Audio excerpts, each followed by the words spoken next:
Okay, a few seconds here. I guess it's recording. Yeah. Okay. Hello and welcome to the Agora Politics podcast. This is your host, Alex Mershak. With me today is Brent Cooper. Brent Cooper is the founder and director of the Abstract organization, a metamodern think tank committed to definitively solving the world's systemic social problems through a high-level framework of abstraction. Brent, welcome to the show. Thanks for having me. It's really good to have you on. And, we're going to get into the main topic today, which is related to an interaction that you and I had over Twitter, which is sort of surrounding critical race theory, critical race studies, and related scholarship more generally. But before we do that, I wanted to give you an opportunity to talk a little bit about, who you are and what you're doing with the Abstract organization. It's kind of how you self-conceptualize the project that you're doing with the think tank. Cool, thanks. Yeah, I like your introduction. I know you were just reading from my descriptions, but it's always helpful for me to kind of build it off that because it's an evolving project and it's difficult to describe. But in the simplest sense, I call it the Abstract organization because there's a need in the think tank world. There's a void of kind of good think tank work, and a lot of research has been done about that. And the concept of abstraction is something that informs and kind of structures all of our thought and, to an extent, social behavior and economics. And so, a lot of philosophy does explicitly dive into abstraction. You can just sort of, cast a line out there and catch a philosopher using the term, right? So on, whether it's like big shots like Hegel or Marx, it's just it's a through line. And in my research, I found that, of course, a lot of these different thinkers are using the term differently. There's always something generally common that it points to. And we're all abstracting, and part of formal education in the best sense is learning the explicit forms of abstraction, because I think it's implicit in most of our teaching. So to learn what's actually happening, how we formalize concepts, how they have salience, how psychology works, abstraction is a big top level kind of mediating framework. And I'm still, researching it. It's a constant process because it's a very, big kind of terrain where you find this concept, artificial intelligence, music theory, art, of course. So that is where I begin. And also the Abstract organization is partly satirical, partly what's called pataphysical. That's kind of a satirical take on metaphysics, where you're basically trying to come up with imaginary solutions to the world's problems. So yeah, my background is sort of a sociologist by training, and that's the kind of framework I continue to use, my orienting principles, because I want more people to have a sociological imagination. And I try to foster the concept of public sociology, which think tanks and media organizations are supposed to do.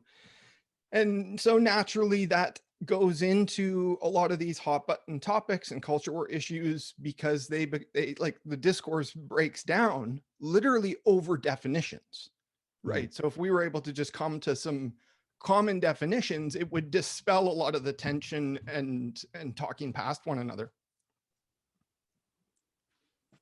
Yeah, well, I certainly agree with that. And abstraction as an idea or as a principle or a method is really, in my view, about reduction of information. Right? There's only so much that a human being can process at one time, and so abstraction helps us not only connect different disparate ideas to one another, disparate concepts that have something in common, but it also allows us to zero in on that which is most important and get rid of a lot of the extraneous things. In some ways, it's very much related to compression, which people Some people give compression as sort of a one-word definition of intelligence in many ways.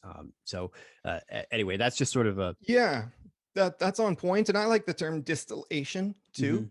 mhm. If you look at the abstraction wiki article, compression is part of it. I think that's a really interesting concept, but also distillation, I think, is very salient for me because at a basic level, yes, we're trying to identify the essential features that make up a concept, right? So like, what is a chair? What is a table, right? These are the kind of intro to philosophy kind of objects that you work with, right? But then when we get to the higher levels, like, what is democracy? What is liberalism, right? These are very leaky abstractions. What is socialism, for that matter, right? Because this Mhm. is a movement that I identify with and try to support and advance. So, when we get to distillation, it's not just about, simplifying the code, but how do we like address the anomalies? How do we address the objections? How do we distill the essence? And then who's the audience? Who's listening? Right? So these are very problematic factors that because the problems of society are overdetermined, like racism is overdetermined. So then the solutions are always falling short, right? Even the diagnoses, this is part of what we're at odds about. So yeah, abstraction is at the heart of it. And it's rarely something that people talk about explicitly. And I think they rarely people, with respect to the intellectual dark web, as I mentioned to you before we started, I just don't buy the kind of branding statement that they operate with, that they're a good faith, civil driven, conversation oriented rationalist community. I don't think that holds up in the context of their critiques against the left, because I don't see the leftist project as anti any of that enlightenment stuff per se. Okay, well, so you're jumping right into it, I see here. Um, I didn't mean to, but yeah, no, it's we'll totally dip in fine. and out. So I was going to ask you, well, so let's just address a few points that you made there real quick. And to be honest, I don't really care to focus too much on the IDW these days. I Mhm. used to be much more closely associated with them, and I've had some people on the show who are, have even claimed to be part of the IDW, or the what's called the IDW diaspora, which are sort of like the people who don't get featured in the New York Times article. Right, right. Um, and you know, I have my own critiques of them as well, but I would be interested in just bringing up one kind of point of contention, or sort of wrinkle in that I was hoping you might want to deal with, which is that many of the members of the IDW, and in fact arguably most of the members of the IDW, would identify with the left currently, or at least they did, in particular when the IDW started. People like Eric and Brett Weinstein, Sam Harris, Heather Heying, these are all leftists, or self-proclaimed progressives. And so it's interesting to me that you say that, because their critique of the left is coming ostensibly from a leftist position in most of those cases. And Joe Rogan is more like an apolitical kind of actor, and Ben Shapiro is obviously very right wing, and Jordan Right, Peterson right. himself is pretty right, even though Mhm. he sort of tries to stay away from that label. So how do you square what you just said about the IDW with the fact that many of them are leftists? Yeah. Oh, thanks for asking. And I like the way you framed it, and you gave context there that there are right wingers. So the way it's been critiqued from the left broadly, and I'll make reference to Michael Brooks's critiques because he synthesized a lot of other critiques, but there's hundreds of critiques from people who are still on the left, right? So when Brett and Eric say they left the left, or they voted for Bernie in 2016, I mean, I register that as fact, right? They did. So I'm not trying to hand wave away any of that, but by and large, it's a right wing movement, even though you have these ostensibly left characters like Brett and Eric. And it's because of what their actual politics has become and what their engagements are. So Eric, for example, he works for Peter Thiel, who is a capitalist Republican. So there's a bit of a conflict of interest there, I would say. And also, the IDW actors and also the diaspora, as you mentioned, and people like Dave Rubin, dramatically he left the left, right? He made a big stink about it. The way I contextualize all this is to say that, well, most of the lefties who are critiquing the intellectual dark web, and we could just say broadly, there's hundreds of YouTubers, but I like to put Michael Brooks at the top of that because he had quite a successful show. He would constantly reference a lot of these actors and was open to engagement, but there was never any crosstalk, and there was really never any even awareness, right? Like almost as if they're afraid to mention each other's names. And one example I'll give is I watched Sam Harris on The Portal with Eric, and Sam Cedar came up, right? So Sam Cedar is a pretty decent, I think, mainstream liberal leftist. And Eric said that they'd talked once privately, but not had a public conversation. And Sam used that as an opportunity to pivot to just shitting on Majority Report and Sam Cedar. And he literally prefaced his, and he never watched any of the content. So the thing is, when Sam Cedar or Michael Brooks consume IDW content and they go after specific actors like Peterson or Ben Shapiro, there's a good faith kind of grappling with the content they put out, the context. And then when you go the other way, somebody like Ben Shapiro, he'll just always pick easy targets. He'll never debate or confront with a serious leftist because that's not the game. So yeah, I just to get back to the central point, I would frame the broad shift to the right because, as we agree, there's a lot of actors that claim some bona fides to the left project, but are explicitly distancing themselves, align with tons of right-wing actors, Fox News, Candace Owens, etc., doing PragerU videos. Like this is a really far crossing the divide kind of action.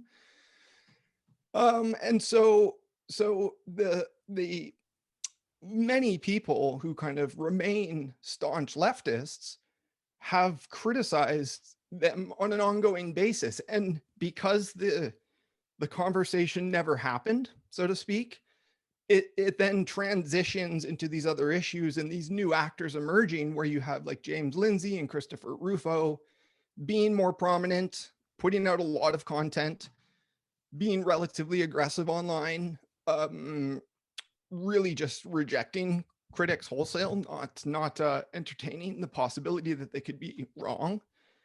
And so it definitely speaks to a broader systemic problem where most people, I'm not making a partisan point here, but most people are overly sensitive to criticism.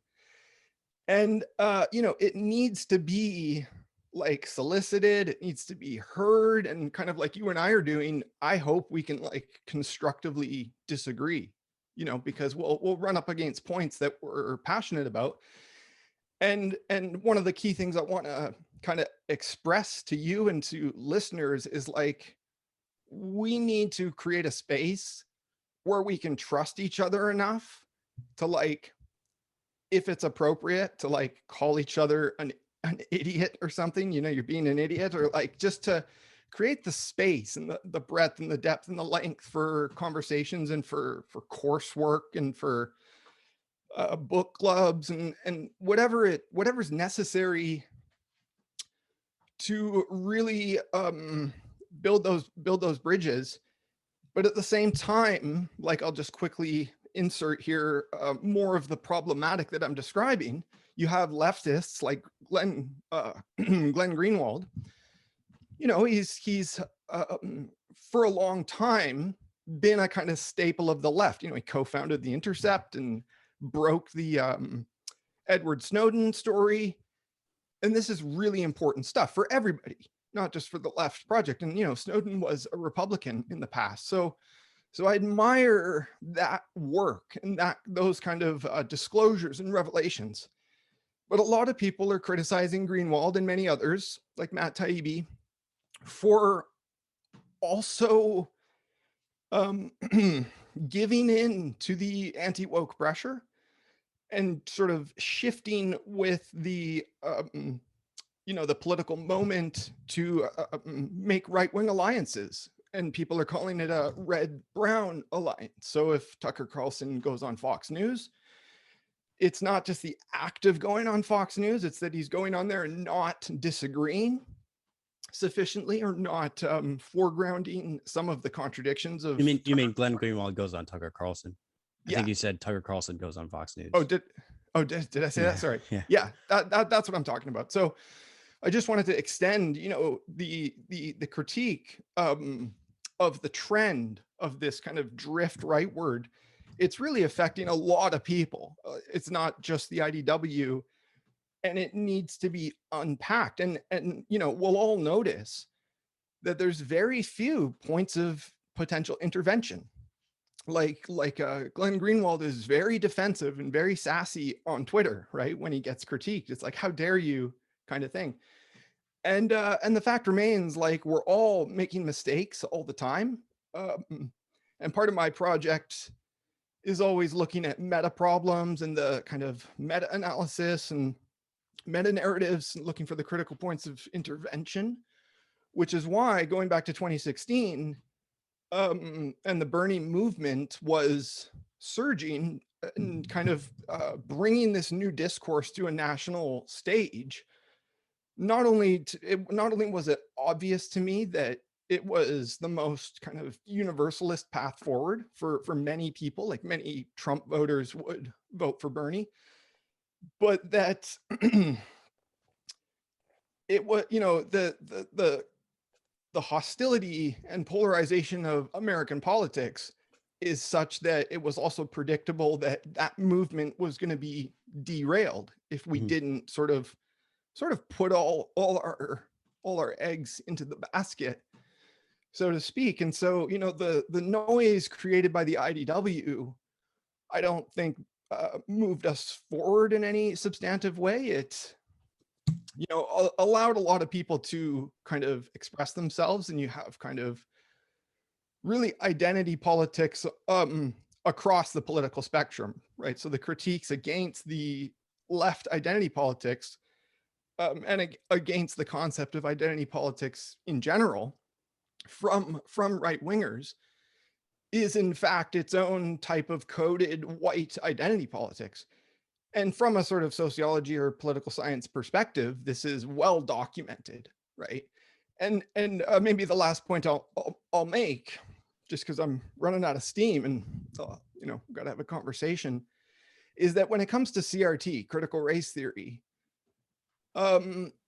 it's all blown out of proportion because people are targeting that specific thing as left identity politics when there's an ongoing denial about the right white identity politics. So it's just it's just a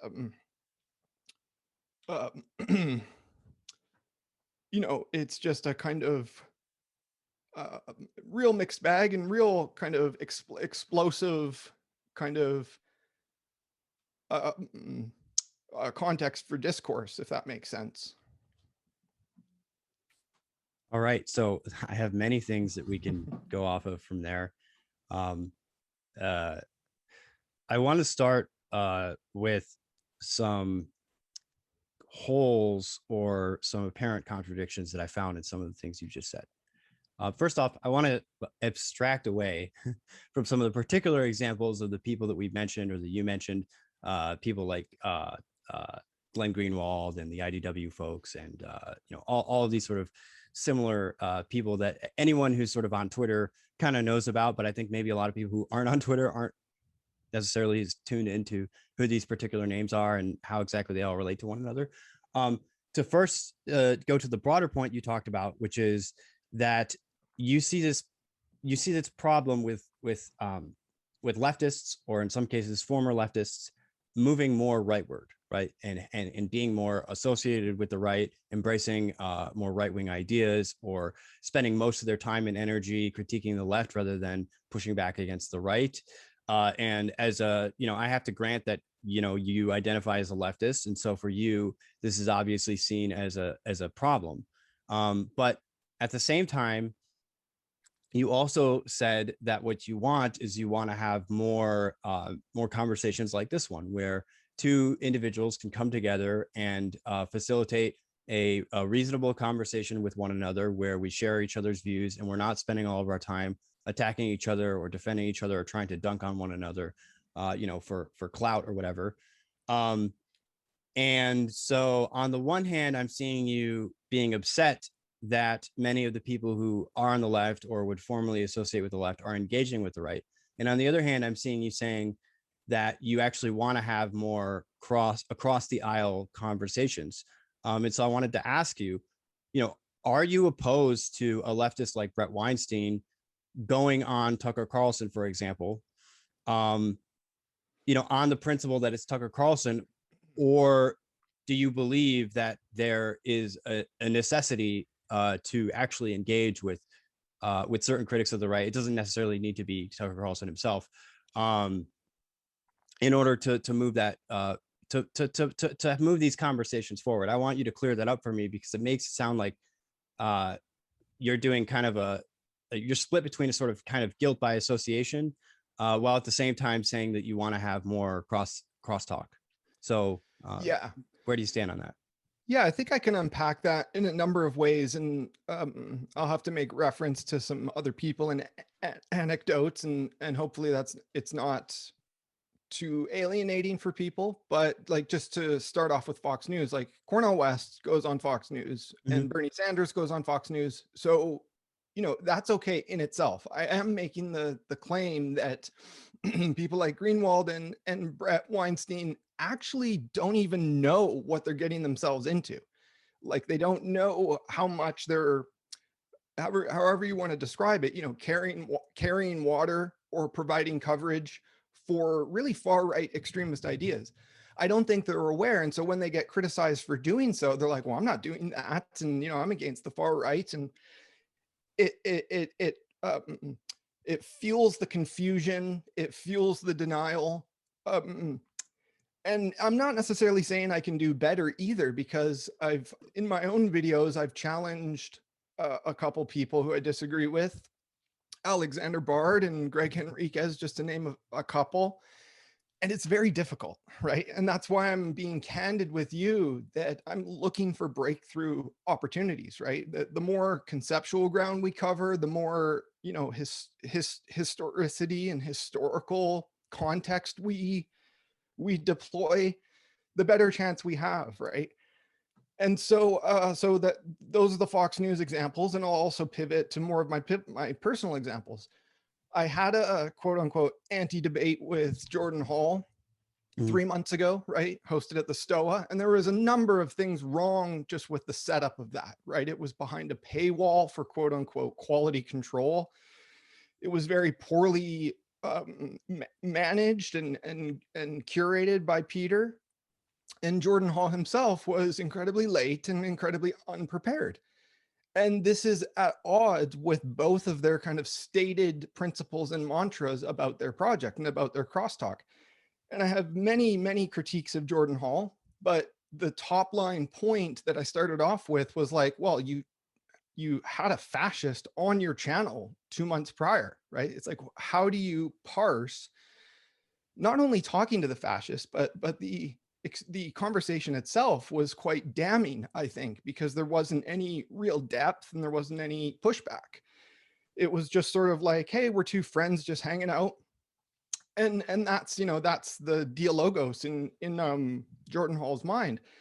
And so I was kind of just posing the contradiction, like, well, how can you like get attracted to these guys in the first place and indulge them and give them your time, and then literally like push away and block, leftists, socialists, Marxists, whoever it may be, who's criticizing Hall about his pro-Peterson stance or his, his blue church theory? How do you, How does he reconcile that?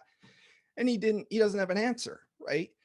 And so, so again, I wasn't against, talking to fascists, but when there's got to be a way to break through. There's got to be a way to, um, you know, uh, activate some sort of conversion in each other that accomplishes something, not just kind of, boosts their signal or subdues tensions or whatever it may be. So, and that's what I'm striving for. Like the fascist in question is Brandon Hayes from the Propertarian Institute. And I said to Jordan, like, I would talk to him, but he's blocked me, right? So the reason he's blocked me is because these people aren't good faith and they can't take criticism. And it's tricky, right? So I'll take as much blame as people want to give me up to a point, right? Up to a point, like, oh, I was mean to him, so he blocked me. But this is what I'm getting at. It's like, just other examples are Ben Shapiro and Ezra Klein. That was a really disappointing exchange between the two of them.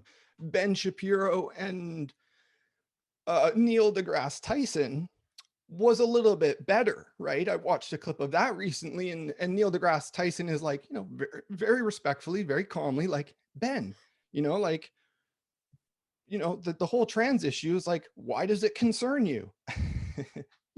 And that's really interesting because Ben Shapiro doesn't really have a concrete answer. He'll have answers. He'll have like he'll be able to gish gallop and spitball different defenses of why trans people are dangerous in his view. But at the end of the day, Neil deGrasse Tyson made an excellent point. However, it's still like, the question of what is the result? Was a change affected in Ben? Could Tyson have done better? Like, so I get real impatient with just the whole kind of performance of it all, going through the motions and the limits of good faith engagement, or so-called good faith engagements. And so when it comes back to like what my foundations are, my own identity, my own passions aside, my foundations are interdisciplinary, international relations, political sociology, and through that work, and mixing it with media studies, with kind of mass society theories, elite theories, and the fact that we really seem locked in to a meta crisis, right? Climate change and social strife and hyper wealth inequality. Obviously, we have to talk to each other. We have to teach each other.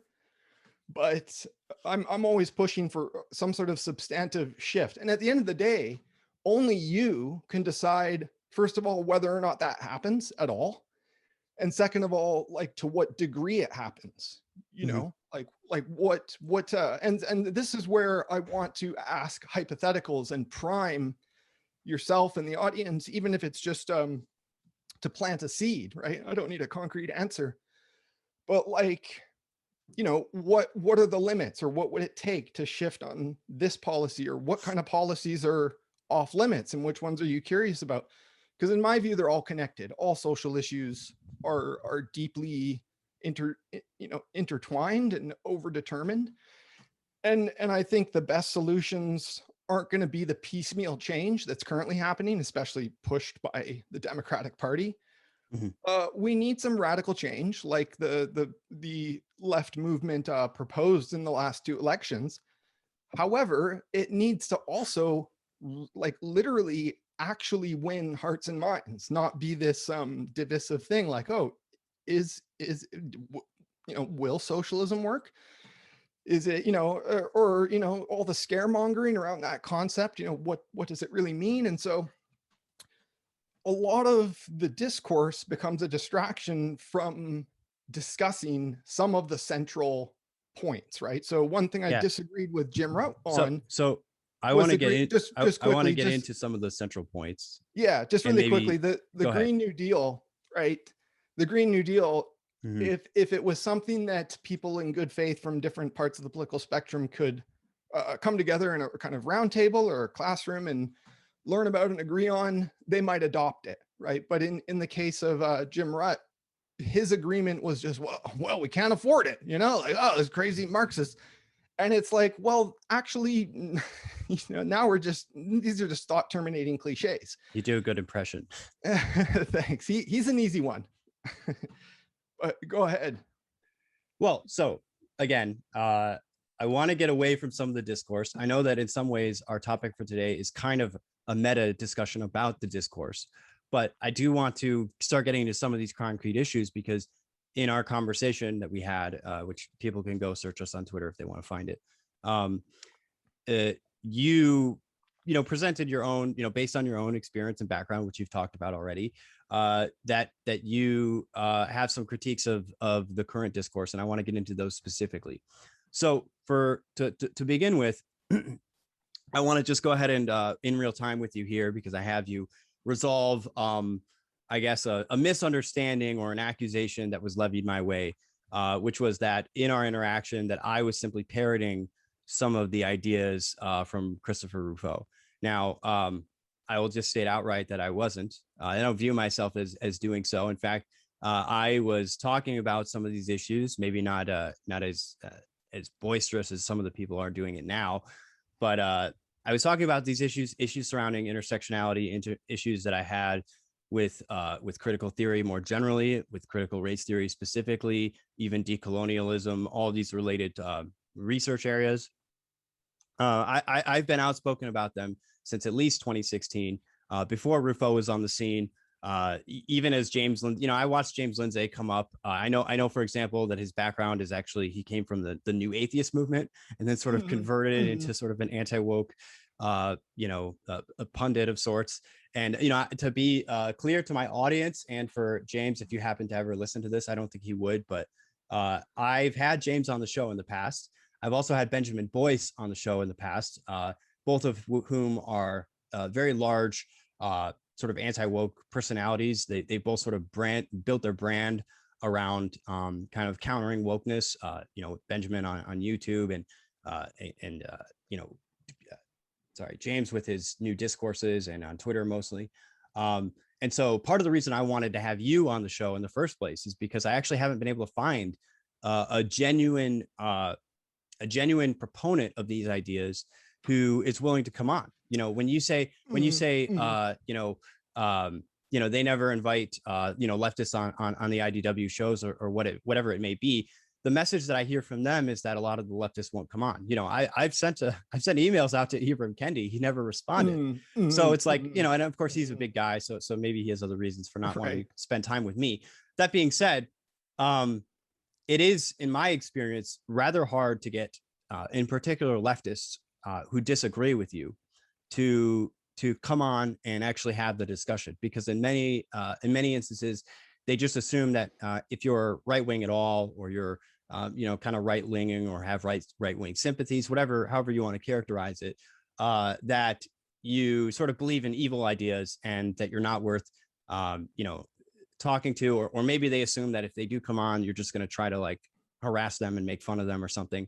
I don't know what it is, but I do know that in my experience, whenever I invite leftists on the show, the response I get is almost, it's almost never none at all, or anything at all.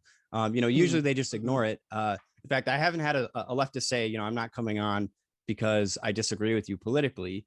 Mostly they just never respond. So that I think is a problem right there in itself, which is that you have to have people that are willing to cross the aisle. Now, you brought up people like Cornel West and some others. I think Cornel West would be the most prominent example of a leftist who, is very grounded in his sort of Marxist tradition and is very clear, is lifelong, leftist scholar and activist.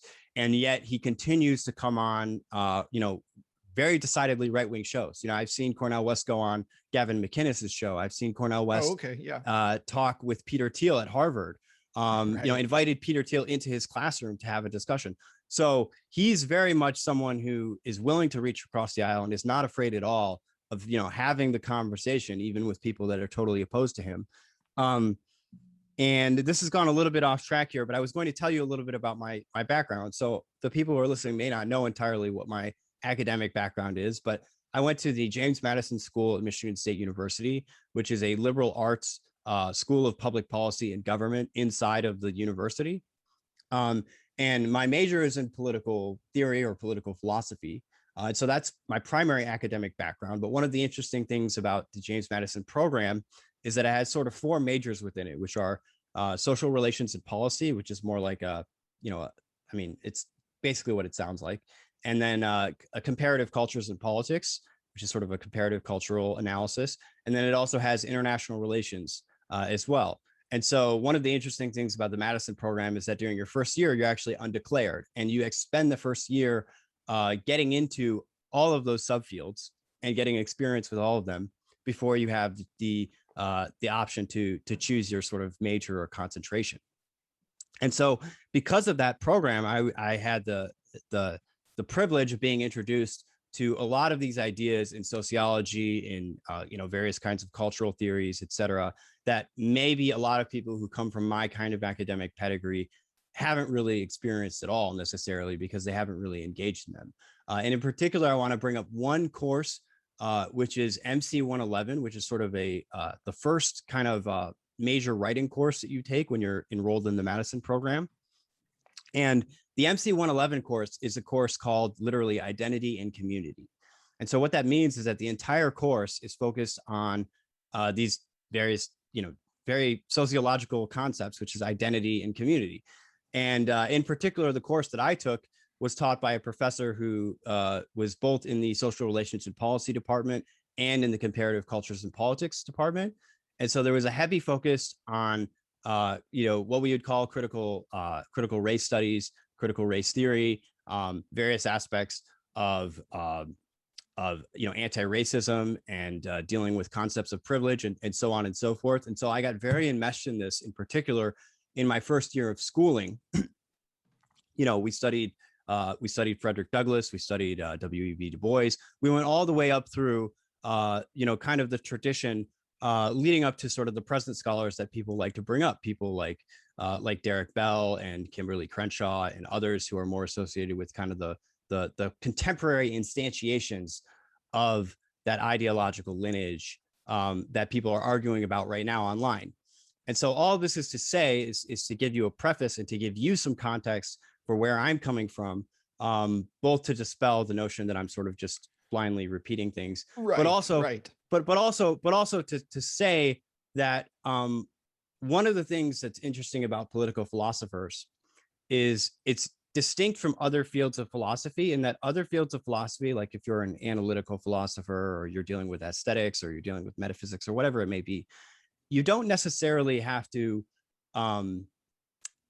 totally acquaint yourself with the body of work in its sort of sequential order in order to understand your particular subfield.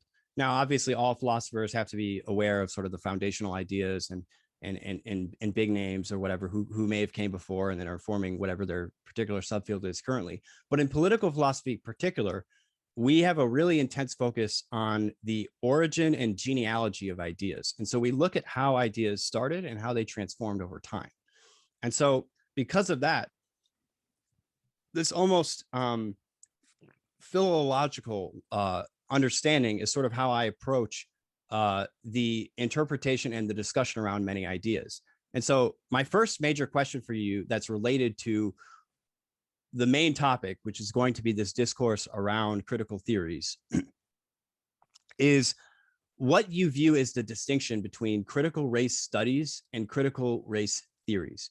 Because a lot of the opposition or the claim that the opponents of critical race theory are using it as a stand-in for something else, or they're using it in a completely wrong way, kind of rests on this distinction that was drawn out in at least in the article that you shared with me, which is posted in the Boston Review, written by David Goldberg. called The War on Critical Race Theory. So my understanding comes from the perspective of, well, I can see how these ideas trace back to one another, connect back to one another through various citations and references, and they evolve over time. And so obviously the critical race theory that we have at the moment is not the same thing as sort of the history of critical race studies or decolonialism or even African-American studies, whatever kind of subfield you want to bring it into. You know, it's not going to be the same animal that arises, let's say, in schools of education, right? For example, which is sort of like the more contemporary manifestations that people are claiming are CRT. And so can you just delineate for me what you view as the distinction there, and we can go from there? Yeah, cool. Yeah, there's a lot of good stuff there you said that I wanna get through. So I took a little bit of notes, but I'll start at the end and try to work backwards. So yeah, obviously CRT and critical race studies or critical legal studies for that matter, certainly they all overlap like a Venn diagram. And yeah, I probably couldn't speak to the nuanced differences right in this moment, but um like one thing that popped in my head is like, you know, CRT being a kind of placeholder or straw man for DEI, right? Diversity, equity, and inclusivity or inclusion. So, you know, going back to the launch of the IDW or perhaps further, you know, pick your straw man or your talking point. These things come under scrutiny from right wingers broadly, and that has a sort of salience for people. And I mean, that's how a lot of propaganda works. I think right wing propaganda is much more effective than left wing propaganda, especially in today's climate. So then we have this kind of bandwagon effect where it prompts people to write things like the Boston Review article. And I pointed to that article specifically, and there's a couple others from Boston Review. They are doing amazing work across the board. I think it's totally flying under most people's radar.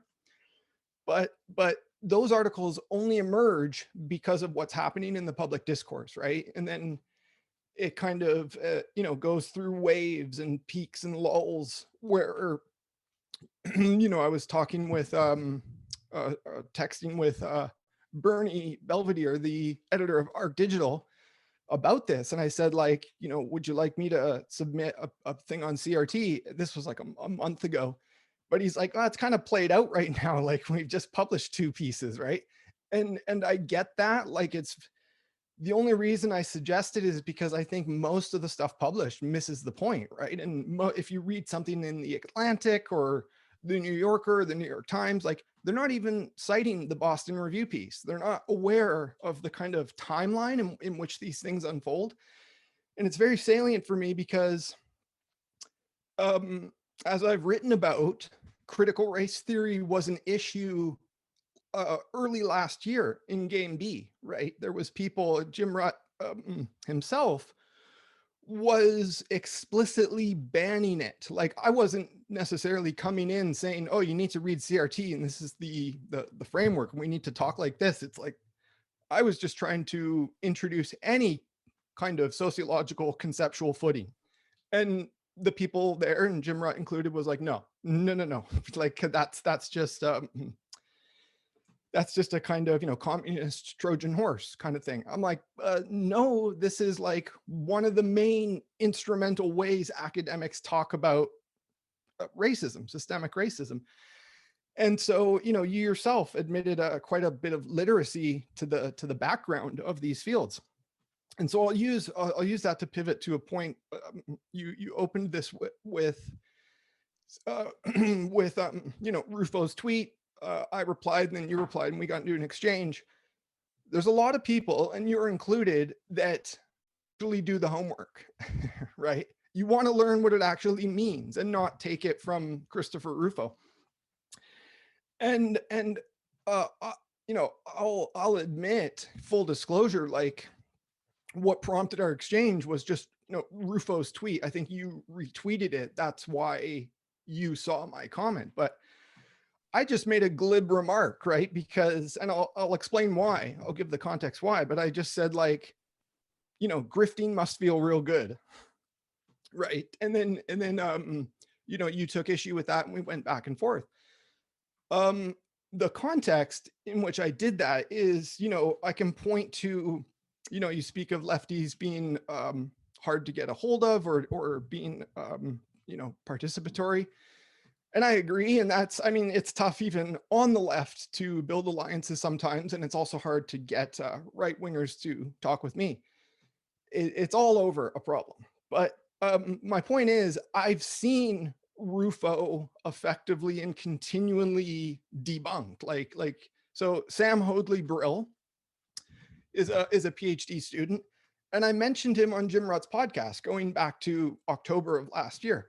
This is a guy who I give a ton of credit to, because he's daily, engaging with people like Rufo and Lindsay and trying to, aggressively call them out. He's doing good work, good written work, and good podcasts. And he has debated, I forget which podcast it was in particular, but Sam Hoadley Brill and Aaron from the Escape the Void podcast, they did a debate with some people. So I'm just mentioning that to say that the debates do happen, but there's not been any debate between Rufo, Lindsay, and the critics, Sam Hoadley Brill and various people.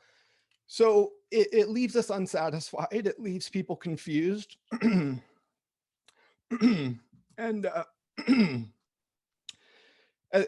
another point I wanted to mention, right? So what distinguishes people like Rufo and Lindsay, right? They have a lot of traction. And Rufo's brand is like, oh, he's just a conservative activist. That's legit, right? Oh, he works for the Manhattan Institute and, is affiliated with other groups. And the point I want to make is like, the only difference between the Manhattan Institute and the abstract organization in terms of like legitimacy is money, right? So I admit my project is like half satire and half serious, like academic nonfiction, activism, and so on. Whereas things like the Manhattan Institute, the Heritage Foundation, like these are dark money funded denial machines in large part. And that, what I think is a basic truth, kind of gets lost in the discourse, lost in the culture war. So we, mainstream news continues to give voice and platform to these actors, what I think are bad actors, kind of IDW diaspora. Because at the end of the day, systemic racism or structural racism or institutional racism, I think is very real, very verifiable. And all we have to do is have the kind of patience and nuance to get into the details. So what do you think? Well, let's get into some of the details then. I don't know if you actually answered my question completely there, which was, what is the difference that you view between critical race theory and critical race studies? I'll just say that here's my position. My position is, what do you call a scholar of critical race studies, if not a critical race theorist? I'd say, just to briefly answer your question directly, I'd say the main difference is law. My understanding of critical race theory is that it's based in law, legal studies, and critical race studies. If we're talking about a department or a program, that's just much more broad to include fields and discipline beyond law, outside of law, or even maybe not having to focus on law.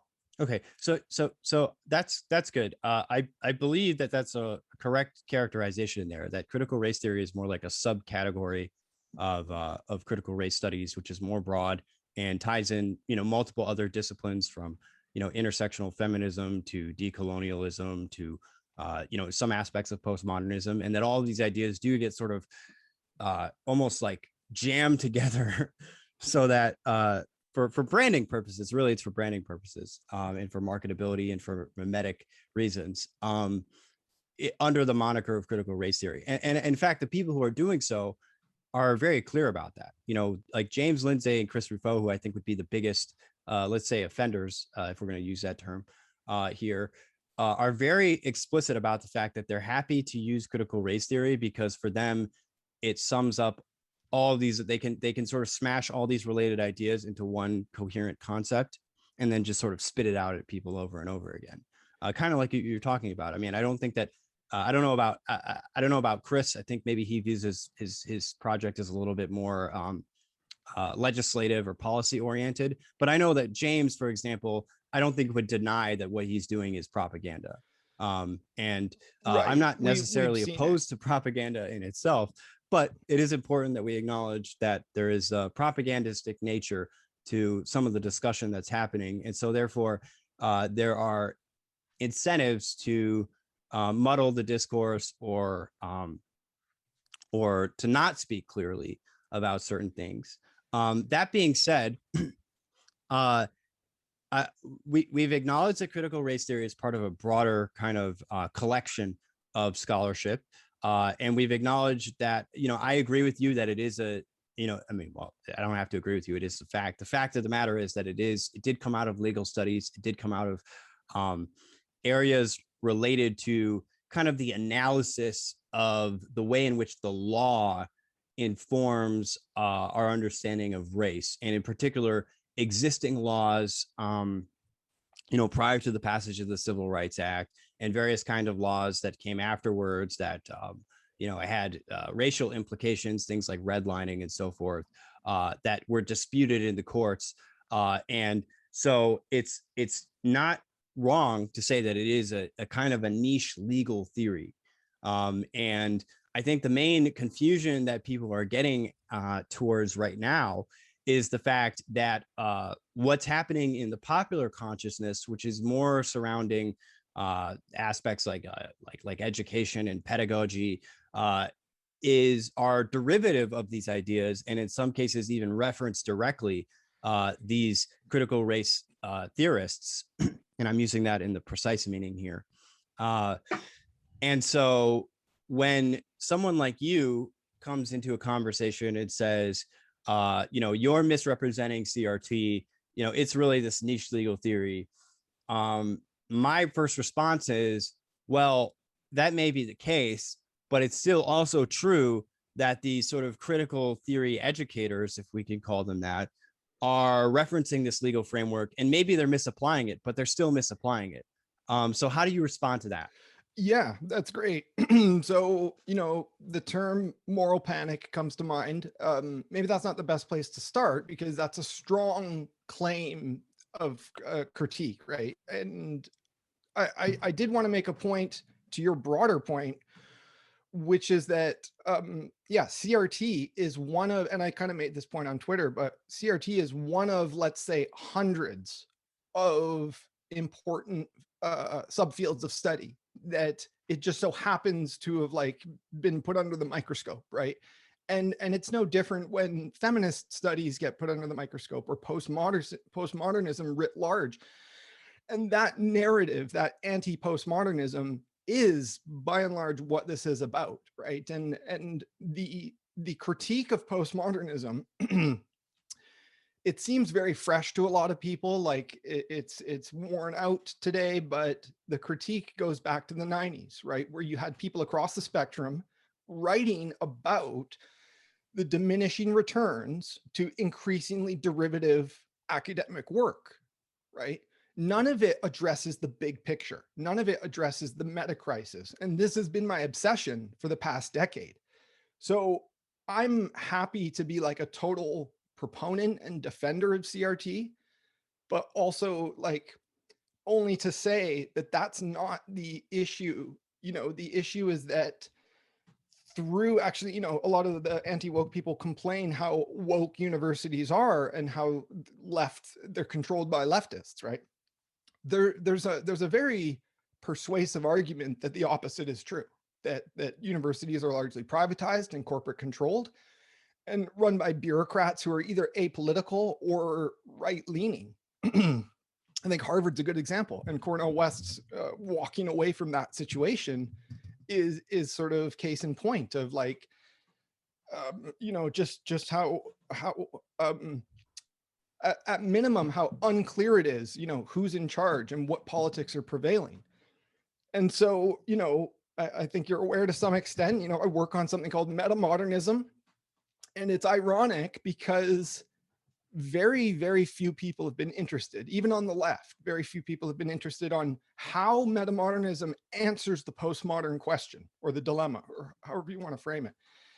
Because, in my work, I try to demonstrate how postmodernism is not collapsible into a simple definition, a simple kind of abstraction of what it is and what it isn't. It's just not reducible. It is reducible functionally to a point, right? And what I mean by that is you'll see lots of academics sort of summarizing and paraphrasing what they think it is as a zeitgeist. We have to mean something when we say postmodernism. Otherwise, the term is meaningless if there's not some kind of coherent commonality.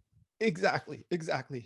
And so, following that, an observation I make it when I dive into any academic literature, whether it's Marxism or feminism, is that there's always debate. It's always not perfectly clear. There's always a lot of jargon. And by and large, a lot of academic work, as I alluded to a moment ago, is very narrow. It doesn't address the big picture. And so just in terms of narrative and public discourse and disclosure, you have someone like Jordan Peterson come along sort of out of nowhere and really amplify this latent kind of anti-left, anti-postmodern zeitgeist. And then that kind of dictates the shape of the discourse for the next 3-4 years.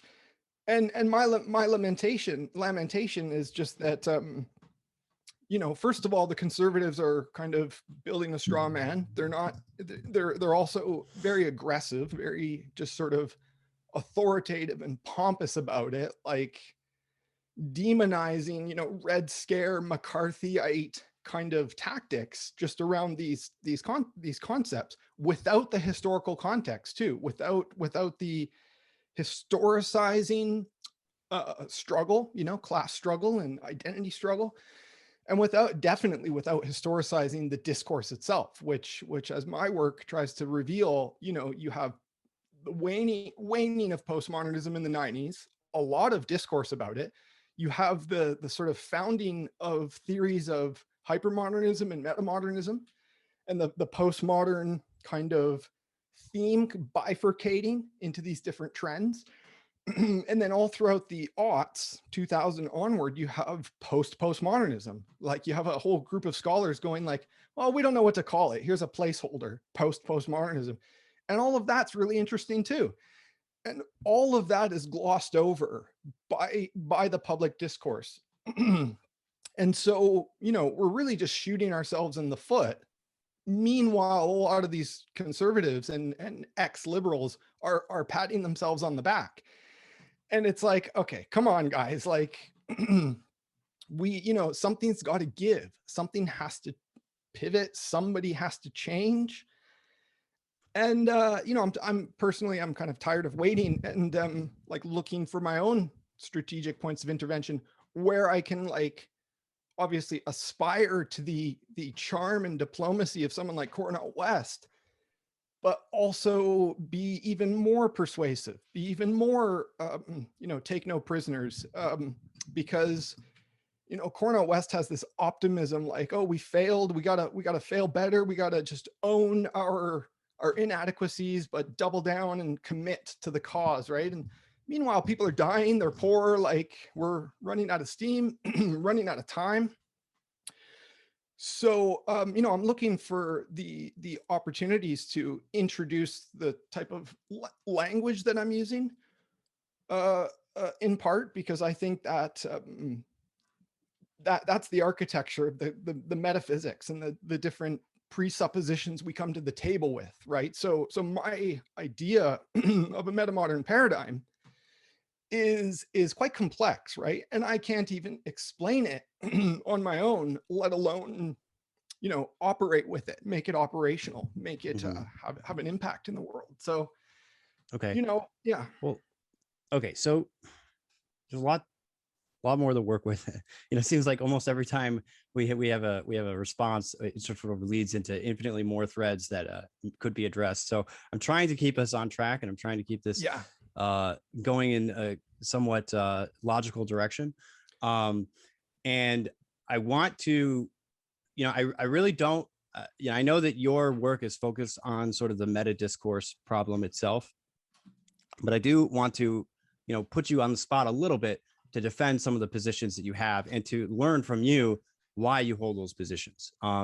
So you yourself have said that you are supportive of critical race theory, that you're pro critical race theory, that you think it's a useful framework for thinking about things and for analyzing the world, given your sociological background.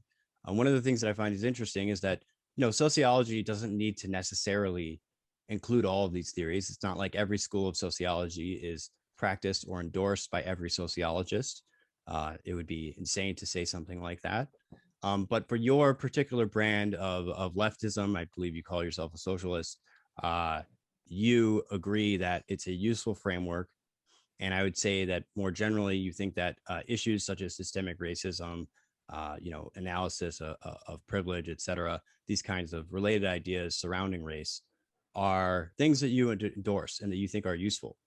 I don't know Yeah. if we're I don't going to I know. don't know if we're going to overcome the fundamental difference here in that assumption. But I want to say, sorry, before I let you respond here, I want to uh I want to address this issue of the accusation that it's a Trojan horse. Okay. So you you said that a lot of the people on the right who engage with these ideas or are purportedly engaging with them are claiming that it's a Trojan horse for leftism more generally, for socialism or even communism on the extreme end. And my question to you is then, if it's not a Trojan horse, is it possible to uh, embrace or approve of critical race theory and related ideas without being a leftist? Yeah, I think so.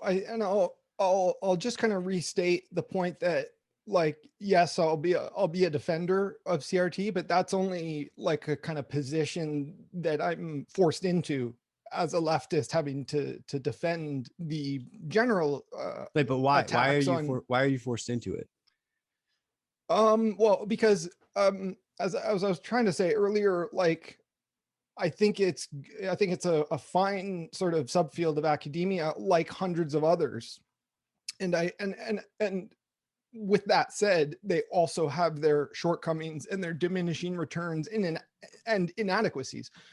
So I don't want people to get the wrong idea that I'm like just a proponent, because I want to go beyond CRT. Right. This is the frustrating thing. Like, I might, have my own broad meta theory, of which CRT is like a very, very tiny part, like a few citations in an overall, work. But I want to go beyond. And it's lonely operating at a level of discourses and ideas that are ostensibly beyond some of these things, where we've already taken some of the assumptions of that prior work and its shortcomings and try to synthesize it into a broader political program. Right. So at the end of the day, a lot of this politically does boil down to some of the basic antagonisms between left and right, or liberal and conservative, or left and liberal, for that matter. So, in the broad sense, like, I'm for universal education, and the world and the United programs of universal education does not have up to par public education systems. So the downstream effects of that is you get a public discourse that's not very rigorous, that's very like defensive and very strategic. And at the end of the day, like the racism problem is like perennial, you know, it just doesn't seem to go away, even if by certain metrics we can witness it diminishing. So yeah, that's just a frame, you know, when a subfield is under attack, right? Like I said before, it could be any subfield, feminism, Marxism. There's a lot of misinterpretation. There's a lot of what I would call hate reading, which is I think what James Lindsay does. So it's evident from his book, and it's evident from the critics who review the book, that James Lindsay has done a lot of reading, and that he can craft an argument that's relatively persuasive. However, when you really get into the details, like you can start to pick apart like where it's just his motivations and his sort of agenda driving the project as a reaction to the left. So I guess what I'm trying to say is like just in this case, in this podcast, right? Like in conversations, I want to help create the space to talk about these things without entrenchment and you know, all sorts of fallacies, but to yeah, and full disclosure, right? I'm barely qualified to do that because it takes all sorts of mediation and conflict resolution skills, and some of, you know, a lot of the people that do that don't have the requisite knowledge to mediate. So we're really at a loss, right? Like assuming we're both good faith actors, you know, pursuing world peace and some sort of epistemic consistency and truth, we're really like not well equipped to do that. Well, I will disagree with that characterization, but I would say that one of the things that I would be interested in potentially is trying to mediate a talk, maybe between yourself and a third party at some point in the future, just because I do agree that, you know, we all have biases. We all have blind spots. You and I are both coming in with our own particular worldviews. And sometimes it can be helpful if you have a more or less disinterested individual who's witness to the conversation as well, who could sort of point out when one side is being unfair or one side is sort of reacting very emotionally and another. I think so far we've done a good job of traversing this conversation so far, but we are going to start to get into some of the details here. And there are some profound disagreements that you and I have. And so I don't want to leave those unacknowledged simply because we're worried about upsetting one another. And I'm not going to go out of my way to attack you or anything like that.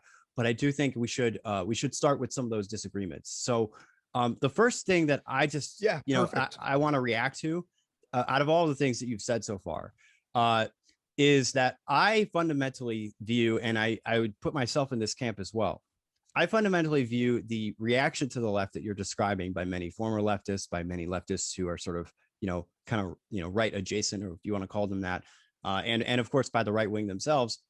I view that as a largely a justified response to the excesses of the left, and in particular the way in which the left-wing discourse, especially surrounding various aspects of identity, things like gender, race, sex, have torn down a lot of the liberal project that preceded it, and that a lot of these people view themselves as, you know, they call themselves liberals, or they call themselves, you know, classical liberals. When they say, you know, I didn't leave the left left me, you know, these kinds of phrases, they're all kind of referring to that same thing, which is that there is a kind of overreach or a kind of overemphasis on these issues at a period of time in which they actually were declining. So you admitted that there are you know, measurable markers of the decline of racism over time, but that it does seem to be a perennial problem. And one of the things that I worry about in these discussions and getting trapped in is the fact that both you and I have a very United States centric view on this, which is that we were raised in the United States. And as everyone would know, the United States has a very peculiar racial history. And in particular, the divide between black and white is more prominent in our past and in the trajectory, the historical, you talk about historicism, the historical trajectory of the United States than it is in a lot of other places. in particular because the majority population here is not the indigenous population, like it might be, let's say, in Europe, right? And so that causes us, I think, to overly emphasize these issues in the context of the United States, when really what we're talking about is the whole world. It's not clear to me, for example, that anti-racism or that a focus on anti-racist praxis is necessarily the biggest thing, or I'm sorry, the opponents of anti-racism or the opponents of anti-racist praxis is necessarily the biggest hurdle to making progress in most places. And in fact, I would even contend that racism itself is largely a non-barrier for most people in today's society. Now, I know that you disagree with that characterization. And so I just want to, I want to just throw it out on the table right now that we have this fundamental disagreement, which is the role that race plays in contemporary society, its relevance, and how much we should be emphasizing it in our politics and our discourse. I would say, I'm just going to put my position out. I would say that those who are more leaning towards my side view a lot of the actions of the left and a lot of the emphasis on critical race studies as re-racializing society, as exacerbating racial tensions and racial identity, where it might not otherwise be as salient to people on a day-to-day basis. I don't see a lot of racial strife or racial resentment or racial anything in my day-to-day interactions with people. And it's not because I only interact with people of my same race. It's that largely most people are just normal people. They're not thinking about race all the time. And so that's my contention. My contention is that a lot of the wokeness, a lot of the anti-racism, a lot of the DEI stuff is causing people to once again think in very racial terms when they otherwise might not. And to me, that's a step backwards, not a step forwards. Yeah, good stuff there. So let's just say, like, I agree with a lot of that. And let's say hypothetically, I agree with all of it. I will give some pushback, but let's just say I agree with it. That's almost precisely why I'd still urge you to move to the left project. And so to give that context, like, I'll say, yes, there is a kind of overreach or going too far or hyperbole or various inappropriate protest tactics on the left. There's problems, but there's a couple answers to it. One is I see it as pretty marginal. I also see it as necessary somewhat. You can't not talk about it. And also to your point of not seeing the day-to-day effects of racism or even racialization, right? Like you can go to a place and interact with all sorts of people with no problem, right? Like I get it. And I think in part it's a choice. Like, this is a sociological thing, right? I think most people might be aware to some extent, but they choose to, curate their life and their feeds to not see a lot of that stuff. So a lot of the instances of continued systemic racism or just, case studies, you can point to an example that's given and say, oh, that's just one example, right? Like a bad cop is one bad apple and we shouldn't have a systemic critique of policing. But I think it's very easy to either get stuck in an echo chamber and just not see these things, or to, post hoc rationalize what you're seeing as just an outlier incident, right? So, the George Floyd killing, it's like, well, that was a perfect storm of kind of, it was caught on camera and, the cops were standing by as Derek Chauvin like kneeled on him. And then, a year later, Derek Chauvin's actually convicted of murder. So it's a little bit of a victory, a Pyrrhic victory for the left that just literally wants it's not about like scapegoating or witch hunting every cop or every white person. It's about the long-term goals of actually achieving a post-racial society.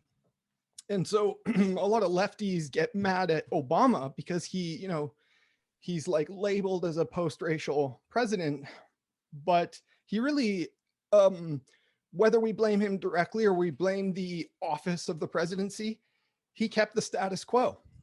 He kept the status quo. So the liberal left divide is very sharp, very salient. And that's why lefties are, beleaguered under attack from both liberals and conservatives. So I'll let you finish your sentence. Yeah, well, just on that particular thread, like new centrism or third way politics, like it's a kind of neoliberal centrist alliance that is largely dysfunctional, let's say, but nevertheless, like has popularity and salience, right? Such that Hillary Clinton can kind of, or Keir Starmer in the UK, they kind of, or Biden today for this matter, they ride this platform well beyond its welcome, right? Where it is just a bunch of lip service and affirmative action, which only tweaks the system. Well, and also every major corporation and university, I mean, they're all doing this stuff, right? So from my perspective, it's hard for me to see a lot of these leftists and these leftist discourse as coming from the underdog, right? The bottom up, because there's so much astroturfing happening where the largest institutions in the world, Goldman Sachs and Bank of America and all the big tech companies, Google, and the intelligence agencies, and it looks to me as if all of power, and maybe this is just neoliberalism, I wouldn't be opposed to calling it that, is perfectly fine co-opting all of this language of Black Lives Matter and feminism and trans rights and gay rights. I mean, the Pride Parade is like sponsored by Citigroup, right? Yeah. So capital, if you're coming from a Marxist perspective, which I don't know if you are a Marxist, but capital is perfectly happy to align with these identity issues. And I do believe that they're doing so cynically that they don't actually care that much about genuine structural change or helping actual poor people, for example, because they've totally dismissed class at this point. Yeah. And that's like my other huge problem with it, is like, it looks to me like you're just aligning yourself with power, and that right. and that all these issues are overinflated, and they're being faked as a way to essentially do wealth transfers. And essentially gain more power over everyday citizens, regardless of what color they are. So, I mean, how do you respond to that? That's similar to like a lot of the critiques that come from like the Red Scare crowd, for example. Yeah. What you described partly there is woke washing, right? Like just like greenwashing and pink washing and black washing, that's and whitewashing, of course. It's really a process that's deeply entrenched, whether it's conscious or unconscious on the part of the actors doing it. And so, of course, with woke washing, like Coke or the CIA, doing all this woke shit, pretty much every lefty is against it. Pretty much every, and I think it's unambiguous they're against that. And so, because there's such polarization, right? The further left, like people, of which I would count myself, like, first of all, there's no equivalence with the far right. The far right has white supremacist mass shootings occasionally. The left doesn't have a comparable kind of vector of expression. but everything becomes muddled in the center of the discourse, right? And you have all this woke washing. And so I do like to frame it in the broadest sense as a struggle between capital and the social, or capitalism and socialism. But I don't want to be too reductive about it. Like you asked me if I was a Marxist. I'd say no, because Marxism is a part of my education. It's a cornerstone of sociology. And there's many different threads of Marxism, right? Many concepts and tools that are very useful without having to be a Marxist. And I'd also make a major distinction between academic Marxism and political Marxism, right? Like I wouldn't join a Marxist party, for example. And I've talked with and actually I'm in Canada, by the way, like I care very much about American politics and global politics, but I often do have a conscious focus on the United States because of the military industrial complex. And it's, you made a very valid point about America's unique history. It's unique in that it's personal to America, but it's also not unique in that, colonialism and imperialism and slavery has existed in many cultures and many global contexts and still does, right? We really live in a global context, which is also why one of the constant points of contestation between lefties and liberals and conservatives is nationalism versus cosmopolitanism, right? It's not necessarily an either or thing, but but cosmopolitanism is definitely a kind of overarching truth about the planetarity that we're in, right? So kind of global trade and the internet, everything's very interdependent and very fragile, and constantly crossing new thresholds, right? So the even the concept of the nation state is withering and being replaced by multinational corporations and a lot of nationalist ideology, right? So there's a broader geopolitical leftist analysis that kind of frames everything that's happening, right? So you have these far right movements. And when you situate yourself within it, as you and I are doing, there's lots of important points to hash out and discuss, right? Like what we've been talking about, and let's say critical race theory. But for me, it's necessary to get through it so we can have a broader conversation about class struggle, about globalization, about climate change, so that we can converge on a healthy politics, which is still nascent. It's still trying to emerge. And so just to close out where we started on this thread, like there was definitely, in the first Bernie campaign, I remember some Black Lives Matter organizers like crashing one of his events and just going up on stage and taking the mic from him. And that moment, by the way, really hurt Bernie. It made him look super weak. It did.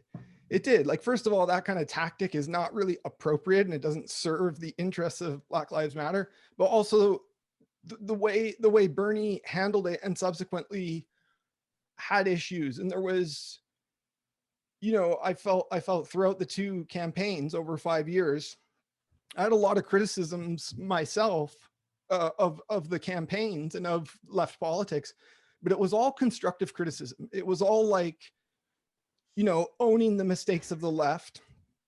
And again, I'll return to Michael Brooks because he was a regular political commentator. He literally addressed this kind of stuff every week. And I couldn't get centrists to watch it. I couldn't get crosstalk to happen.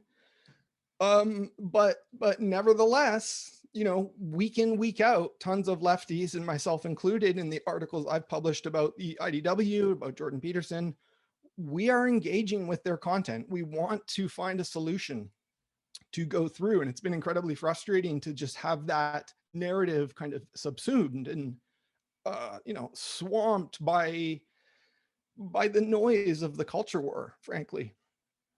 Mm-hmm. So, well, so I wanted to ask you a little bit about this concept of white supremacy. You've mentioned it a few times already in passing in various of your comments. And I don't think that white supremacy is a problem in our current context. And I'll give you a little bit more details on that so that I can flesh it out a little bit. I've never met a white supremacist online or in person. I've never met somebody who actually claimed that white people are better or that white people should be in charge or that other races are inherently inferior in any way. Now, I do know of white nationalists. I know of people who are white separatists, for example, who believe that there should be white communities for white people and that white people have a right to establish those kinds of, you know, let's say polities for themselves. And I do know of people who are racist, right? I know people online, for example, who are just, you know, they go on Twitter and they're almost always anonymous accounts because no one wants to have any of that stuff tied to their name, but who go on Twitter and they just, you know, they sort of race troll. And I know people who do it from a left perspective. I know people who do it from a right perspective. There are black race trolls. There are white race trolls. There are all kinds of race trolls. That being said, you know, I view this this concern for white supremacy as really a problem, and an imaginary problem. I'll just say straight up. And the reason I think it's an imaginary problem is because I think you have organizations like the ACLU and like the ADL, for example, who were tasked with a mandate, you know, around the time that they were invented to deal with real serious, let's say, systemic problems, right? Problems that were instantiated in our laws and that were on the books. And what happened after the Cultural Revolution of the 60s and in the preceding decades was that slowly and slowly, as we began to chip away at some of those problems that those organizations were established to deal with, they basically ran out of stuff to do. You know, in an organization like the ADL, if there isn't any hate around, they don't have a reason to exist. And so they are perversely incented to generate the perception of, let's say, rampant white supremacy when maybe there is none. Now, you mentioned some of those shootings, and you know, there's a whole side conversation about, like, you know, incels and various kinds of other ideologies that are involved in those. Gun culture. Yeah. That being said, I haven't seen very much really hard evidence that those instances were grounded in white supremacist ideology. And so, you know, is it simply that my understanding of white supremacy, which I've described here, is different from your understanding of it? And is that the problem? Or is there something I'm missing? Yeah, I think, okay. I want to say, I've wanted to say this all throughout because I think you're really articulate, but I want to say that I really do feel like I understand your perspective and the general right perspective on these issues. That doesn't mean it's going to be easy to unpack or that, you know, anything's gonna change, but I think I understand it, and I'm willing to dive in and just keep hashing these things out. So off the top, when people call Tucker Carlson a white supremacist, there is a nugget of truth, a kernel of truth, but it is also hyperbole, right? They're calling him a white supremacist as opposed to a white nationalist or just whatever, right? And it's hyperbole. It's also not accurate when you get into the details. And yes, to your point, like there's not as much, you know, Ku Klux Klan membership or whatever, and we can call a lot of the instances like, you know, the Ahmaud Arbery shooting, right? This was a black guy who was ostensibly just going for a jog, and literally a couple white guys hunted him down as a kind of vigilante justice and shot him in the street. And there's video of that. And so, you know, I think a lot of that is indicative of systemic racism, but then critics will come back and say, yeah, but the data is like, you know, white people are getting shot by cops too, you know, blah, blah, blah. So leaving that aside for a moment, my point where I want to try to elucidate this topic is that, you know, since the 60s and 70s, but also throughout history, these social issues are abstracted. And I mean abstracted in the negative kind of obfuscatory way, right? So Lee Atwater, who is a Republican strategist and I think campaign manager or something for George Bush Sr., you know, is on tape saying that the part of the Republican strategy, the Southern strategy specifically, was to pivot away from slurs to coded language about policies that had racist effects because it appeases the white voter base, right? So like you said, redlining at some point, that's one of these examples, right? Or states' rights or forced busing are the examples that Lee Atwater uses. So, I'd agree to a large extent that racism is partly, diminished in contemporary society. People can see past it in the right contexts. And it's just not a problem if you don't go looking for it, right?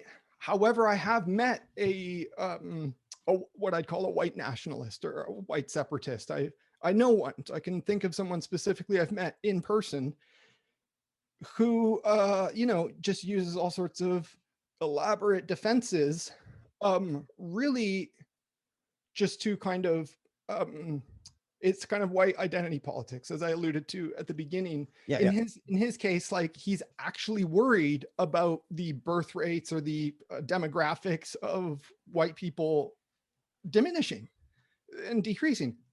I don't care. I don't give a shit. So the point is, like, you can be white skinned, white passing, like you and I both are, and also not get offended by things like whiteness studies.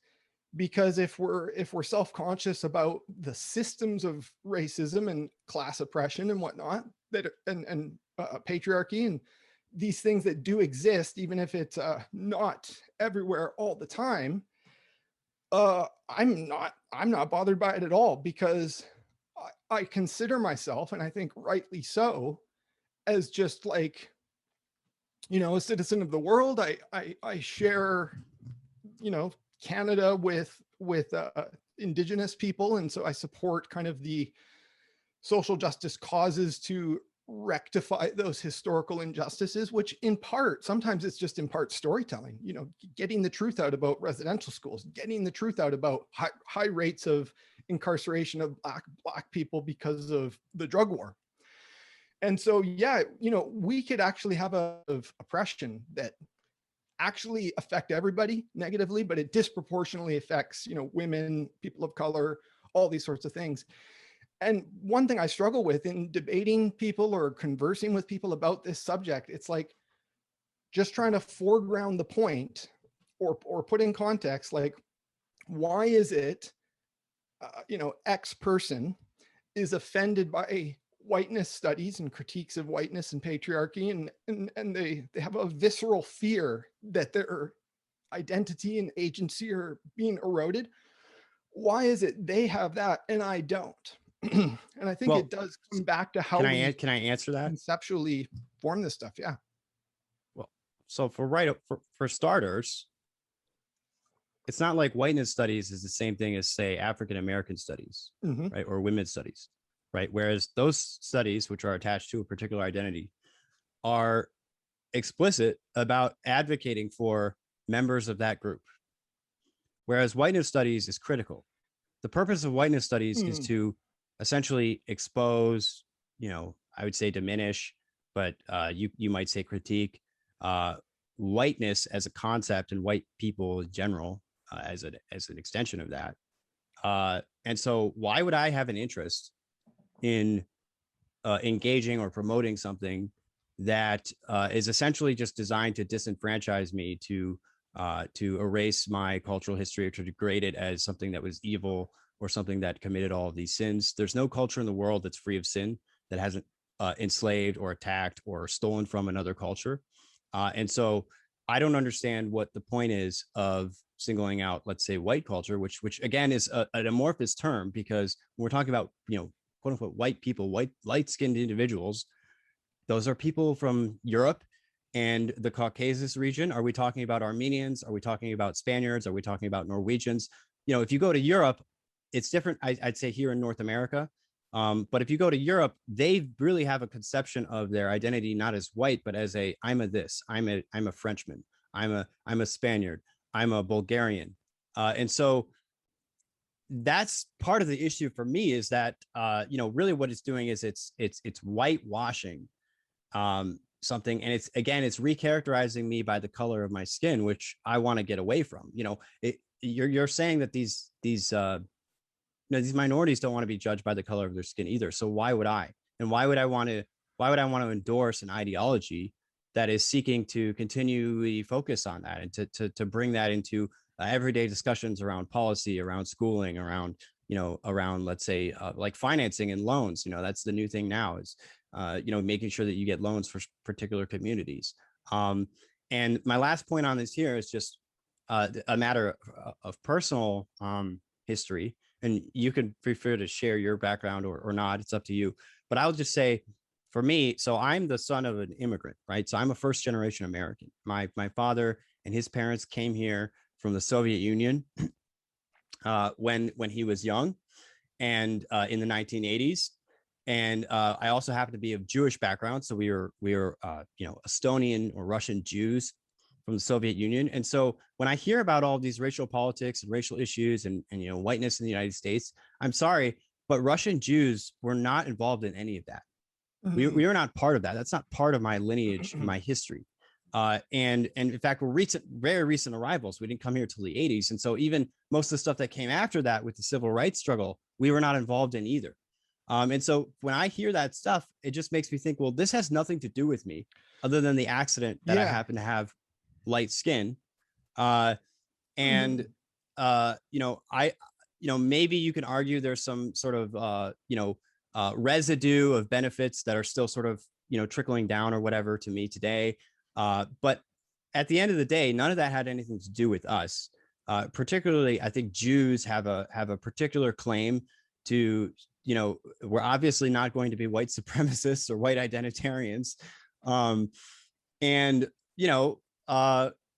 ancestors were fighting Adolf Hitler in the Red Army. And in fact, I have relatives who were killed in the Holocaust. And the only reason that my particular, lineage survived, my ancestors survived, is because they were enlisted in Stalin's army and were working on behalf of the Russians to fight the Germans. And so when I hear this stuff, that's part of why it offends me, is because this has nothing to do with me, frankly.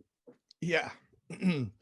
Yeah. And I sympathize, and it has nothing to do with me either in a direct way. However, I do try to own the fact that it has a lot to do with me in an indirect way if I choose to take that on. Like, we're all just born in a particular place and time. We don't have any control over that. And then that plays a huge role in shaping who we are.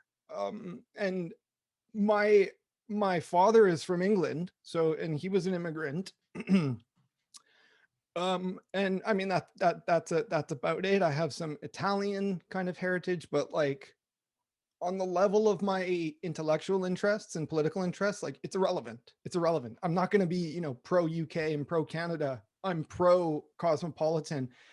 And there's a couple more interesting things you said I want to touch on. One is the historical thing. You have family lost in the Holocaust and Russian soldiers. And I mean, I think one of my grandfathers fought in World War II to some extent. But it's not so personal for me.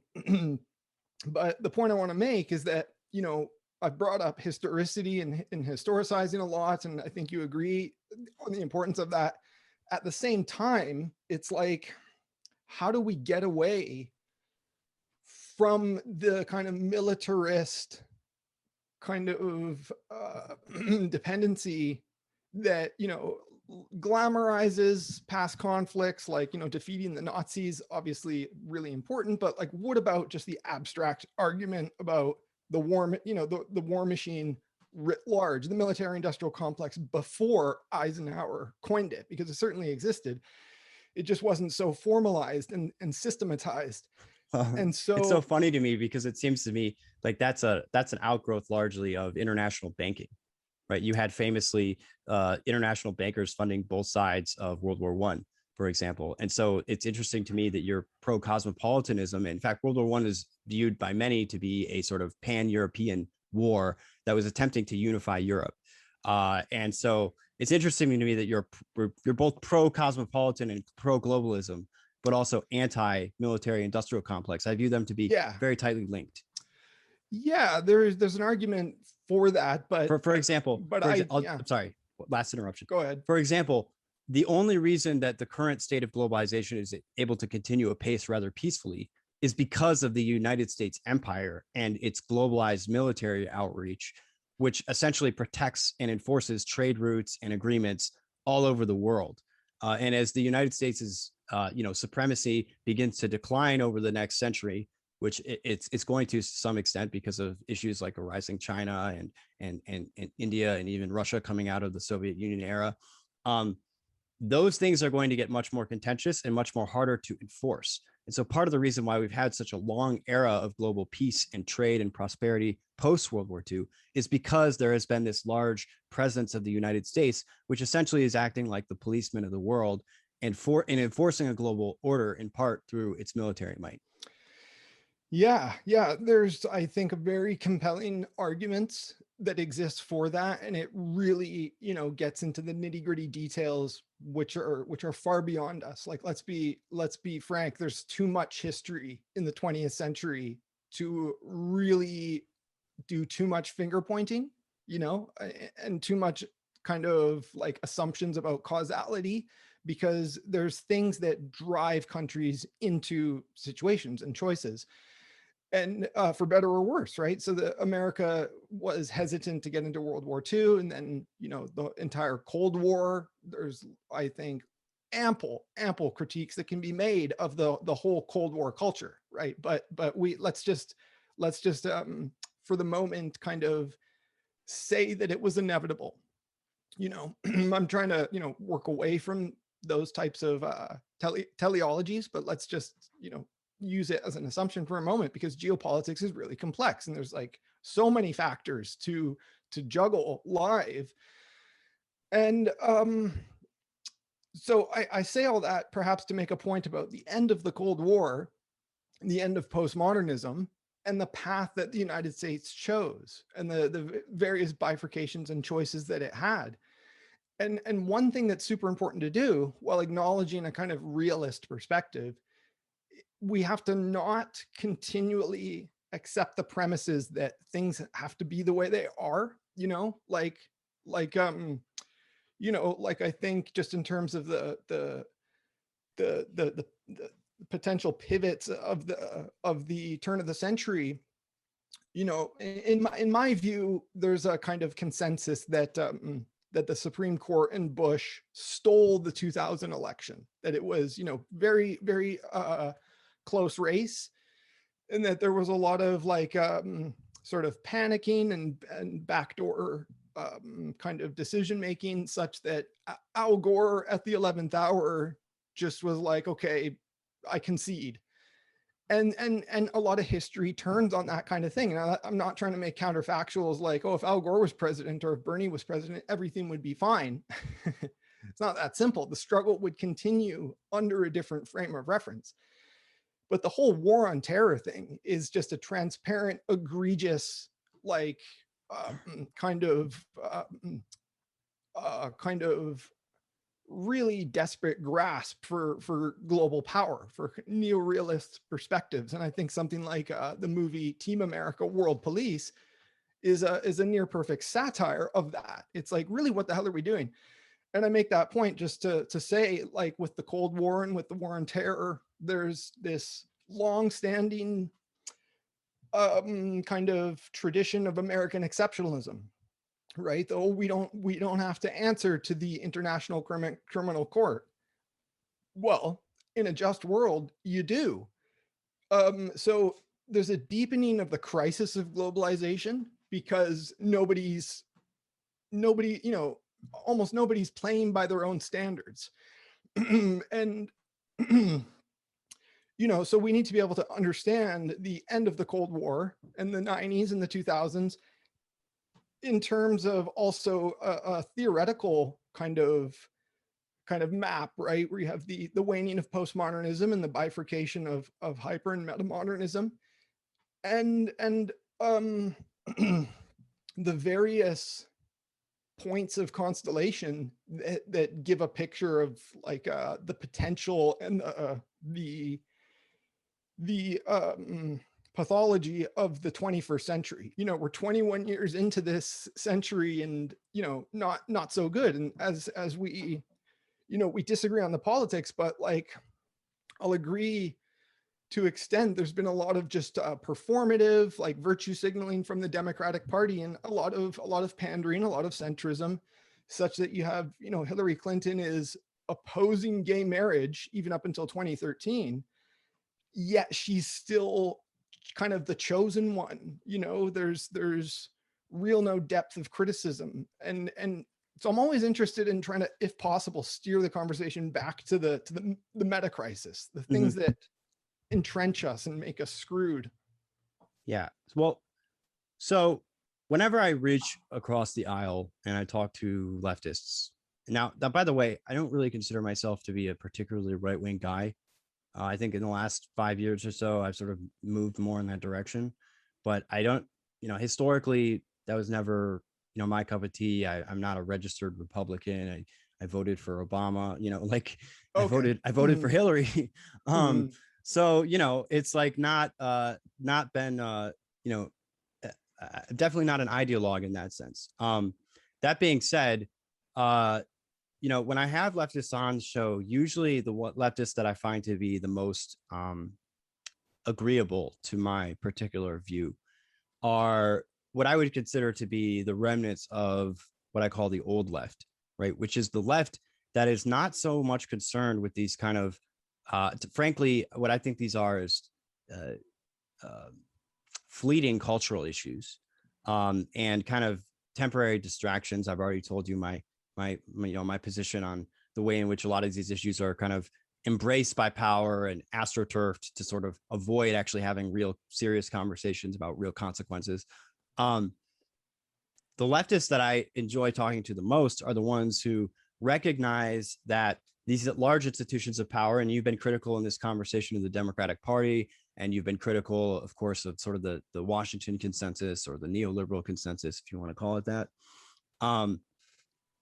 are really generally concerned with economic issues and generally concerned with, transfer schemes, elaborate transfer schemes, and tend to be, this is not always the case, but they tend to be more on sort of the populist left kind of side of things. Now, populism is kind of become a almost exclusively right-wing term, but there are left-wing populists.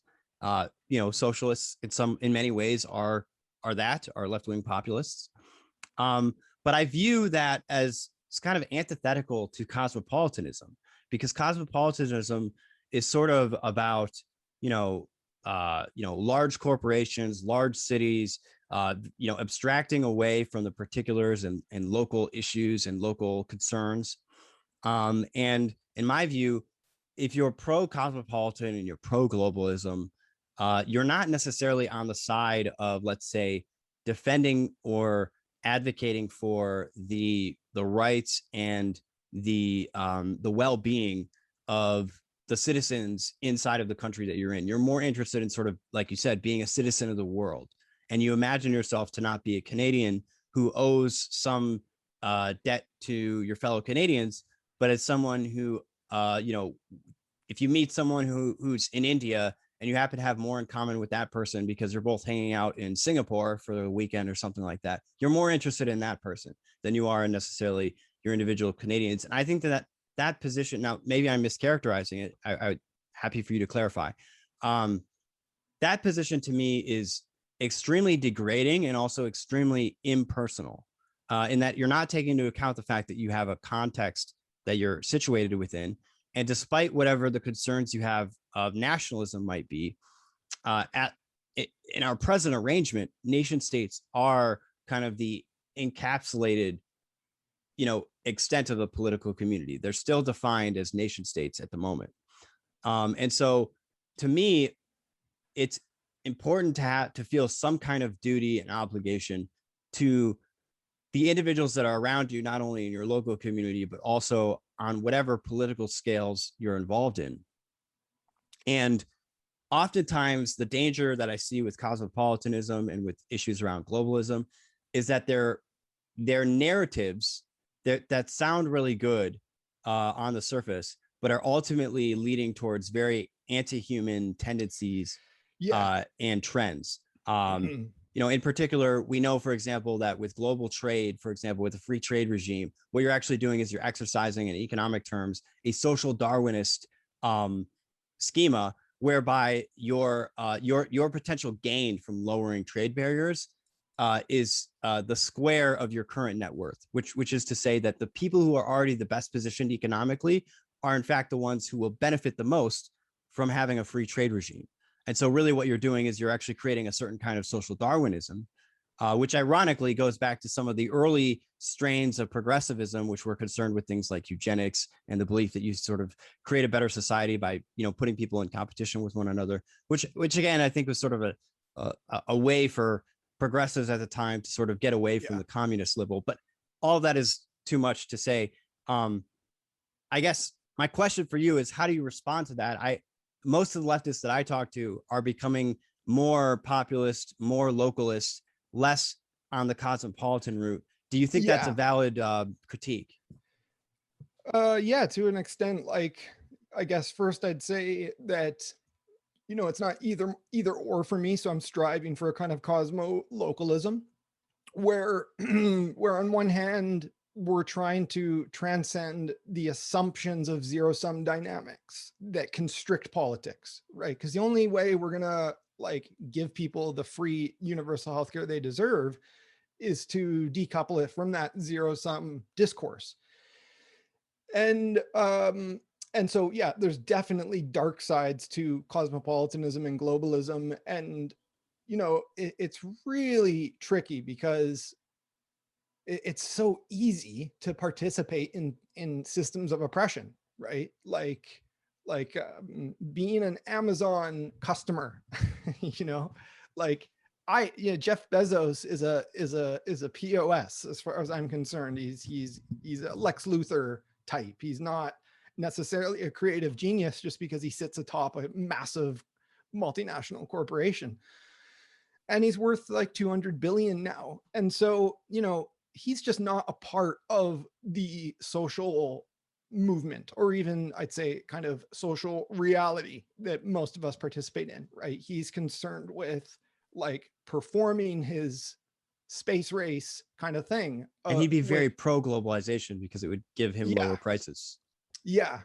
So yeah, I'm not at all trying to dodge the question. It's just incredibly complex because globalization is just happening, whether we like it or not. So I think pro-globalist and anti-globalist positions kind of miss the point, and as do local versus cosmopolitan. I disagree with that. It's not as if it's some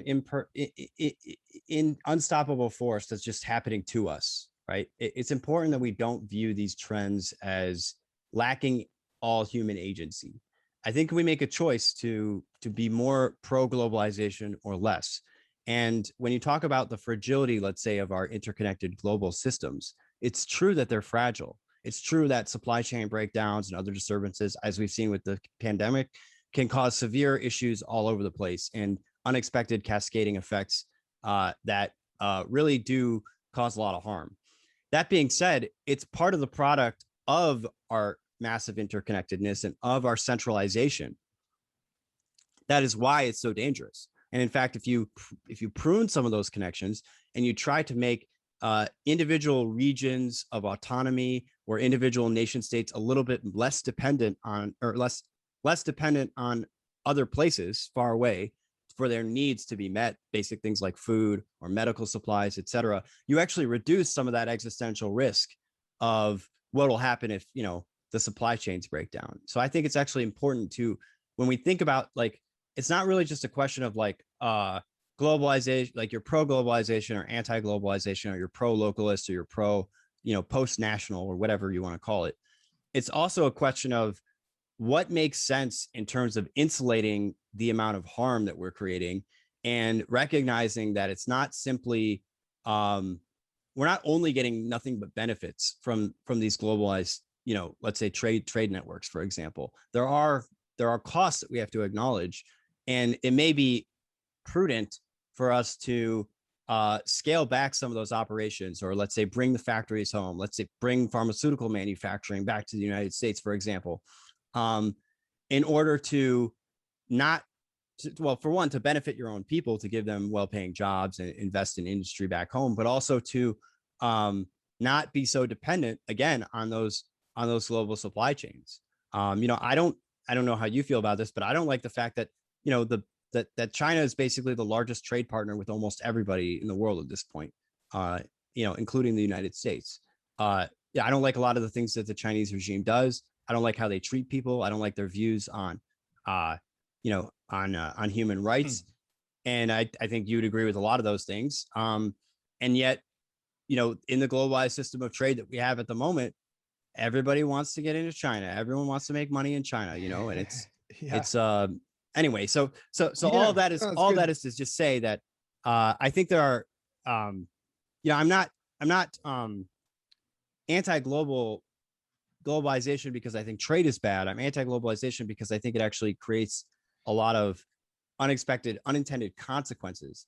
And that if we focus more on cultivating independence, true independence, in as local of a context as we can, whether that's on your city level or your state level or your national level, that structuring things properly, here in America, we're all federalists, is essential to minimizing risk.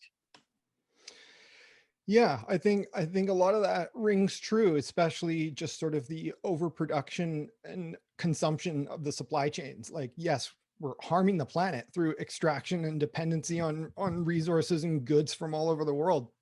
So just to kind of put that aside for a moment, just to rearticulate what the thrust of, let's say, cosmopolitan socialism, the thrust of it is first and foremost to have a kind of global conscience or consciousness and ideological solidarity so that we're literate as political activists of what's going on in China, India, Turkey, Brazil, Russia, etc. And also, I'd say, I think it's ridiculous to be like kind of staunchly anti or pro a country. As you touched on, every country is guilty, has blood on its hands for the most part. And so it's ridiculous to be, anti-Russia or pro-Russia or anti-China or pro-China. It just is what it is, and we have to recognize that we've actually, notwithstanding the pandemic, we've actually got a pretty free global mobility system if you have the money to travel. And this this connects with what's called white privilege, of course. But again, if you have the money, right, you can travel anywhere. And well, I mean, does it really yourself connect? in those I mean, cultures? does it really connect with white privilege? There are more Chinese millionaires right now than there are white millionaires. Well, so yeah, like this is that thing. really, like, so, is that even really a defensible statement to make anymore? Like, there are more, okay, so there are more colored people, you make a good point, quote unquote colored people in the whole world than there are white people, because white people are basically only in Europe, North America, and Australia and New Zealand. Yeah.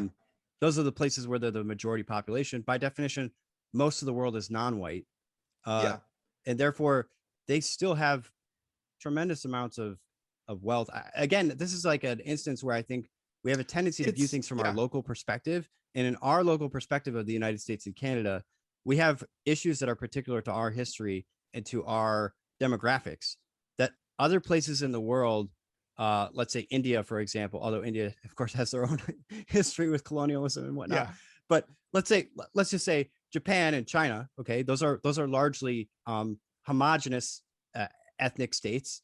They don't have those same issues. They might have other class issues. I think they might have it way more than we're aware of. It's not something I track very closely, but I think if you go looking for that kind of literature and scholarship, I think it's there. And so, just to get back to your point about white fragility, I think you're correct. But the response to it is that the concept of white fragility is conditional. It's only true in certain circumstances. So I'm agreeing with you there. And I would say, well, would you ever use the term black fragility? Well, no, we're talking about white privilege. Did I say fragility? Yeah, you said fragility there a Yeah, few sorry about times. that. I meant white privilege. We'll talk about the fragility thing in a second.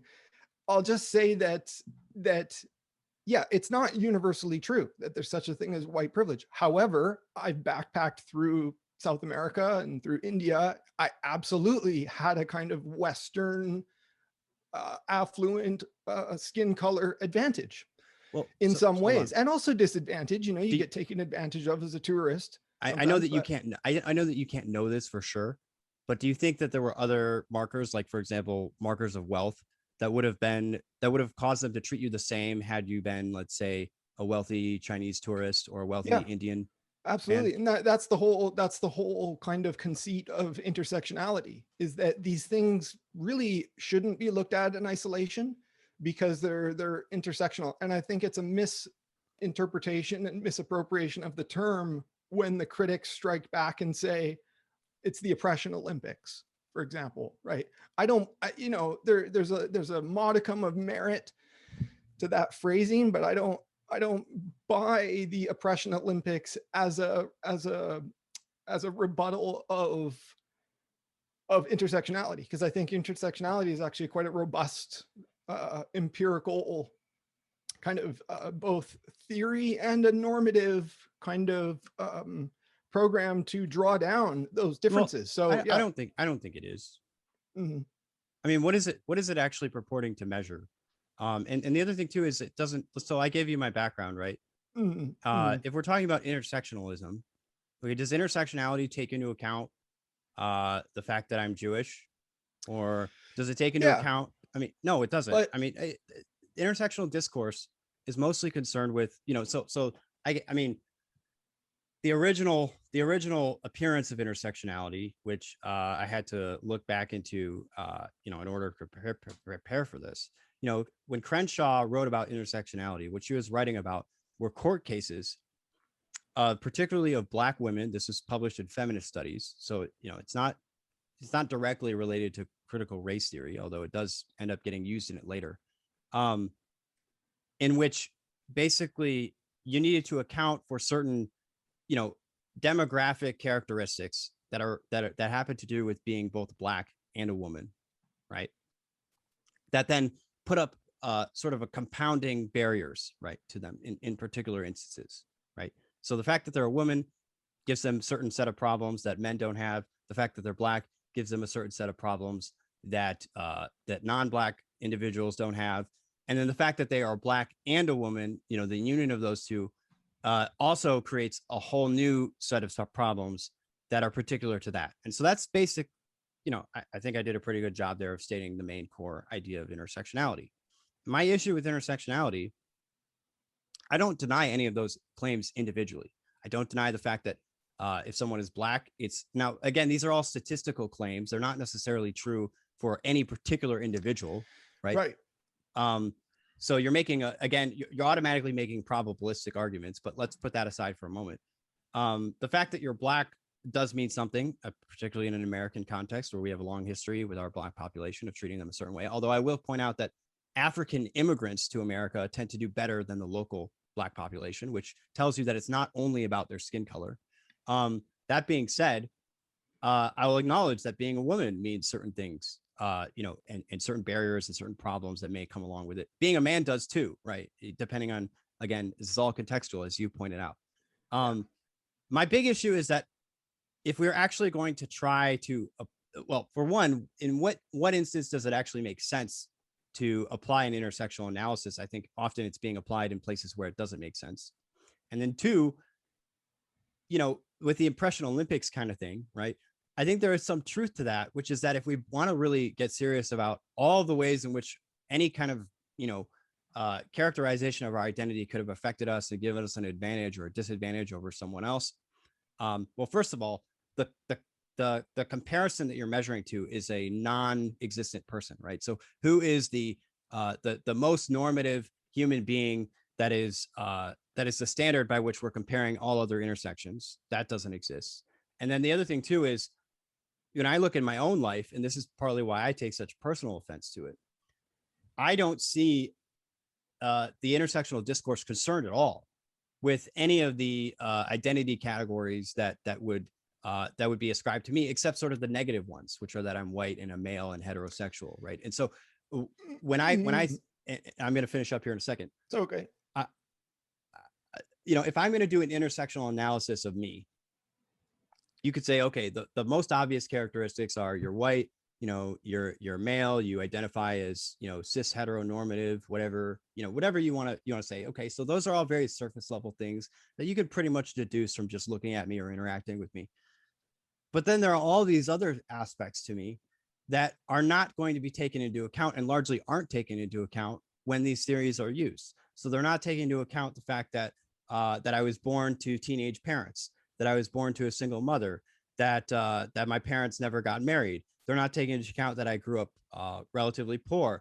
They're not taking into account the fact that I have a particular genetic condition which predisposes me to certain health issues that nobody would know about unless I told you. They're not taking into account the fact that, again, as I told you earlier, that that one of my parents is an immigrant, that that I come from a Jewish background that has a whole nother history of oppression and hardship associated with it. That, again, in my experience, is not something that intersectionality wants to include in their accounting. And I don't think you can. I don't think ultimately you can account for all of those things and do a quantitative analysis of the degrees to which all of those individual facets. And again, you could just keep going on forever and ever about which things count and which things don't. I'm not a particularly tall man. Okay. That has certain disadvantages, as we all know, if you're a taller guy. There are other things like intelligence. If you're not very smart, you're at a disadvantage in this society. I'm sorry. We could go on and on about all of our particularities and all of our uniqueness and grievances that we may or may not have related to them. And that's my biggest issue with the intersectionality. It's just sort of like, well, where does it end? Do we just go on ad infinitum? So you could feel free to respond to that. Yeah, I think I have two main points. One is, there might be an argument to be made that intersectionality has continued to expand and include more and more letters, so to speak, like the LGBTQ, whatever. It's like 15 letters long now, and people complain about this. But at the same time, it is attempting to make a broader, inclusive, deeper argument for some sort of intersectionality. If you let it, right? If you want it. But the other, actually, I have 3 points to make.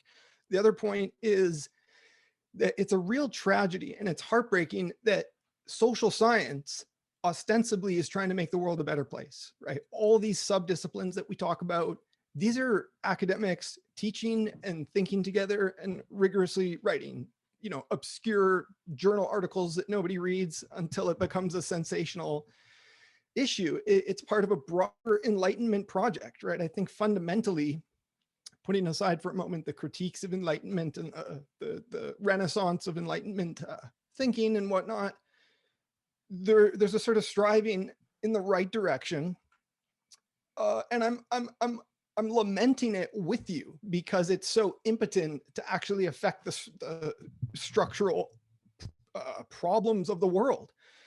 And so I think I covered those 2 points sufficiently. The third point is the Jewish thing, because I have strong opinions about Israel, and I'm not Jewish, nor have I even been to Israel, but just as a concerned academic, I'm happy to discuss it, discourse it. And so right off the top, right, there's Zionists and there's anti-Zionist Jews. So the term Jew by no means has a universal meaning, right? Well, I mean, we could argue that it does, but with the question of, I'm not going to let you take that away. So here's the thing. Jews have a particular history, which is that they, up until the foundation of the state of Israel as a Jewish state, basically post World War II, they were basically a subclass of citizens in all kinds of countries all over the world, and they were persecuted basically 100% of that time, more or less. I mean, there are a few instances of bright spots where they were accepted in Poland, for example, but by and large, Jews, especially Ashkenazi Jews, which is which is my type, to the Jews from Europe, which are most of the Jews in Israel, by the way, we're always, they were doing pogroms, they were doing, they weren't allowed to own property. I mean, the history of Jewish oppression goes back way further than any of these more contemporary concerns about other racial injustices that are more salient to us today. For example, the problem of the African-American slave diaspora in the United States. Okay, Jewish struggle goes way back further than that, and yet it seems to be discounted. I mean, to be honest, I don't really care to have too much of the discussion on Zionist versus anti-Zionist Jews. The Jewish community is very split on that, and obviously, and there are anti-Zionist Jews in Israel, right? All the left-wing parties in Israel are basically anti-Zionist and they're pro-Palestine. Well, not all of them, but the far left ones. And so I just don't see how that's really relevant to the conversation, to be honest. And I don't have a strong position to stake out on that. And I'm just going to keep those thoughts to myself for now. Okay. Yeah. We don't have to go into it, but I am trying to make the case that it's relevant.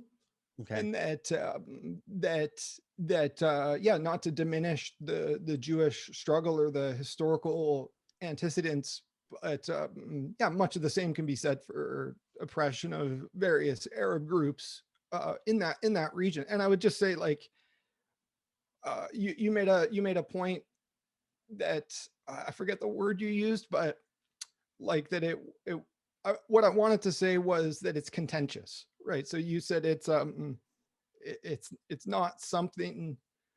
Sorry, I'm blanking, but I just wanted to say, like, it's a contentious issue, and I'm kind of comfortable leaning into that because there's parallels with it with other issues of struggle, and of course cosmopolitanism, it relates to that, and Cornel West's resignation from Harvard in part was because of the institutional approach to the Israel occupation. Mm-hmm. Yeah, I know. And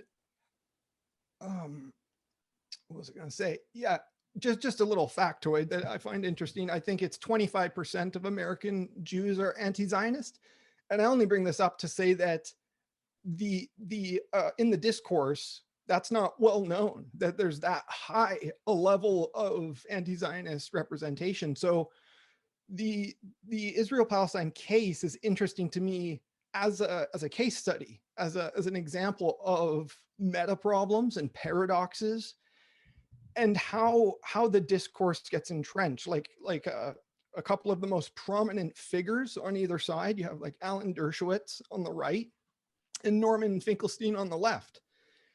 And I mean, they couldn't be more different from each other, and they've engaged each other. They've written about each other, they've debated, but it's always unsatisfactory because we have this lapsing back into conflict and to the status quo being maintained. And at the end of the day, I think, it's paradoxical, but there's exit strategies that are available if more people were kind of read into the same priming material, the same introduction, right? So if there was an Intelligence Squared debate from 2019, I think Mehdi Hassan, he participated in it. He wasn't mediating.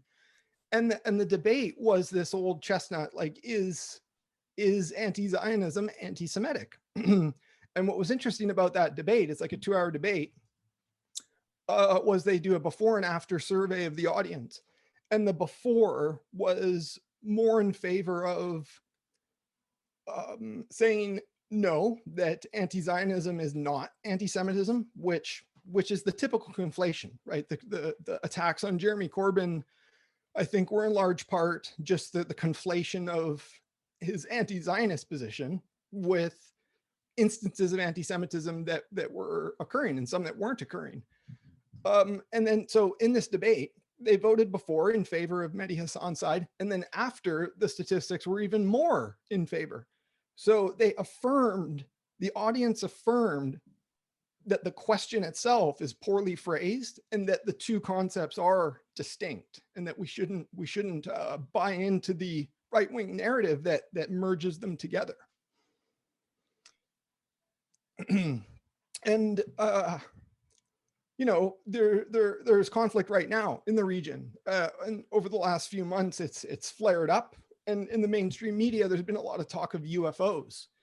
So I kind of point to these types of emergences just as examples of something I hope is a transpartisan issue, that the media is corrupt, it's corporate funded, it's interested in spin, and it's interested in sensationalism, right? So discussing UFOs, whereas I believe there's no there.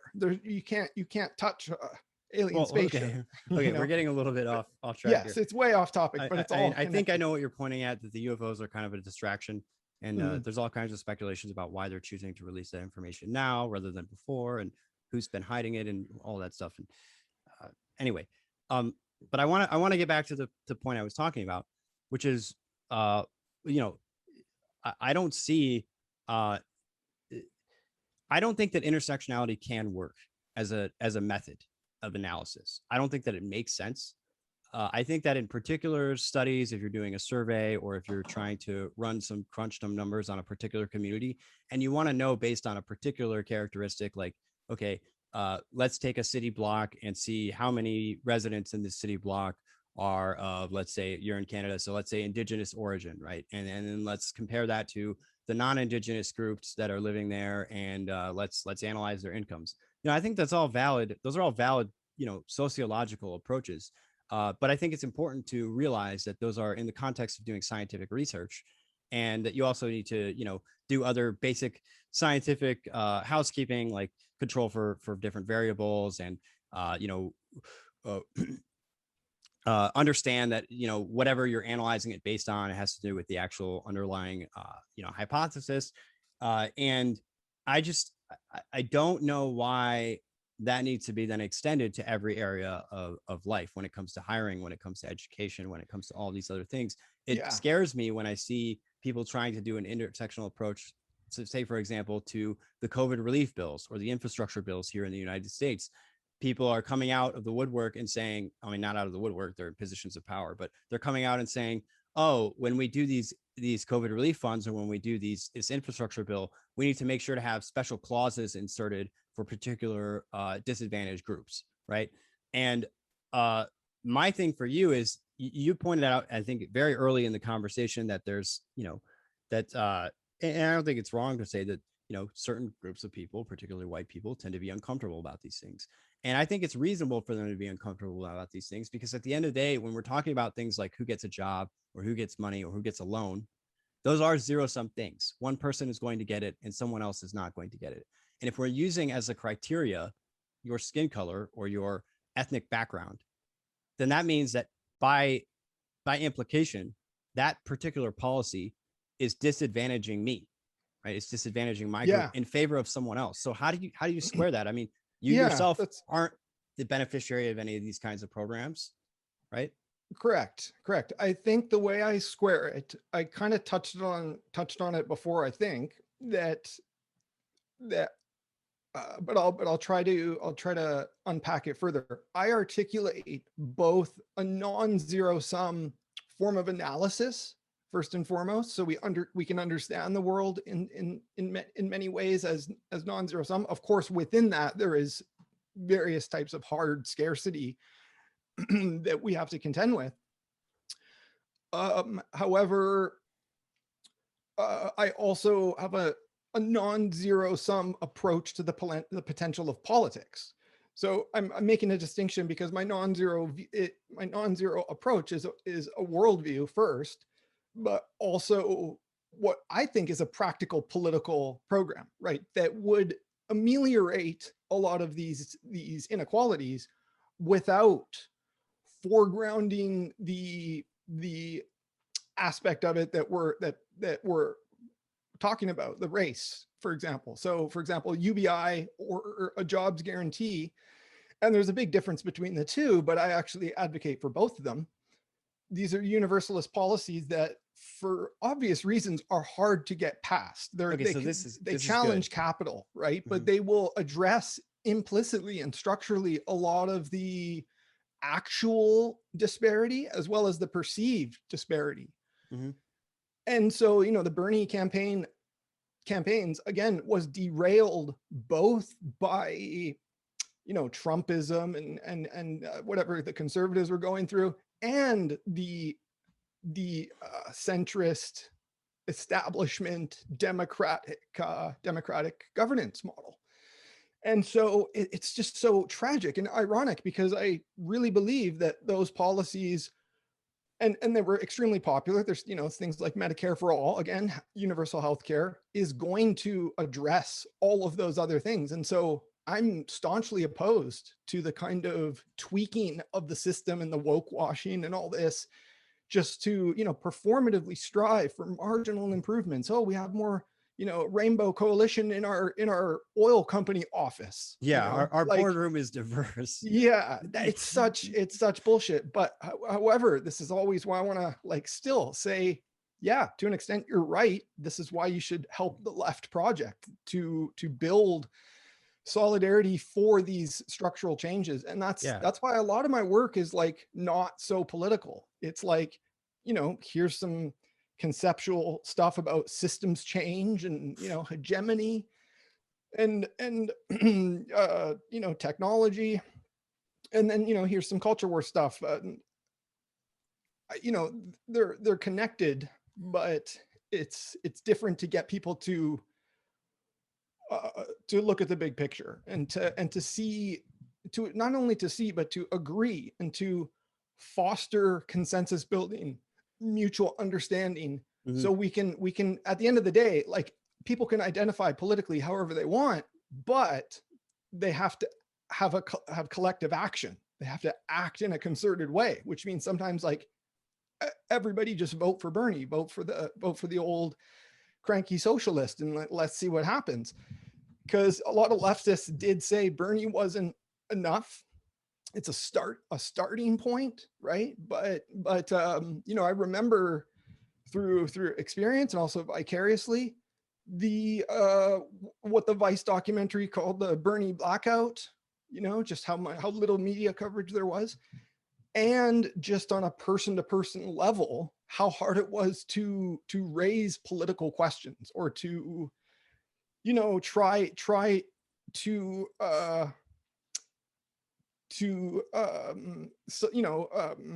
canvas or solicit or get people on board with the project without seeming like an evangelist, right? Because I'm not a big fan of evangelism personally, and I'm especially kind of allergic to doing it. Like, hey, I'm gonna knock on your door and befriend you, and let's talk about Bernie Sanders. It's got to be done, but it's not my job, so to speak. Nevertheless, some of the intellectual spaces I'm in and have been in, I expect people who identify as intellectual and grappling with paradigm shift type stuff to be willing to discuss their politics head on. And instead, what happens is a lot of people have kind of obstructed that inquiry with a both sides ism fallacy, right? Where they say, oh, I don't know, both sides are, you know, kind of corrupt, and, you know, we need something new, we need something novel. And, you know, it's just so obvious to me that there's three sides. There's an alternative to the both sides, which is a very fraught and culture, you know, historically oppressed socialist movement for you know, all the convergence of all these types of justices that we're trying to achieve. So obviously the term social justice is very mainstream, for better or worse. But on a deeper level, I'm interested in the concept of epistemic justice, but not in a like, let's endlessly, you know, produce scholarship on it. Let's extract the core principle of epistemic justice, the core observations and the core sort of prescriptions, which are, look, there's massive knowledge gaps and knowledge inequality in society. And that is one of the factors of broader inequality, wealth inequality.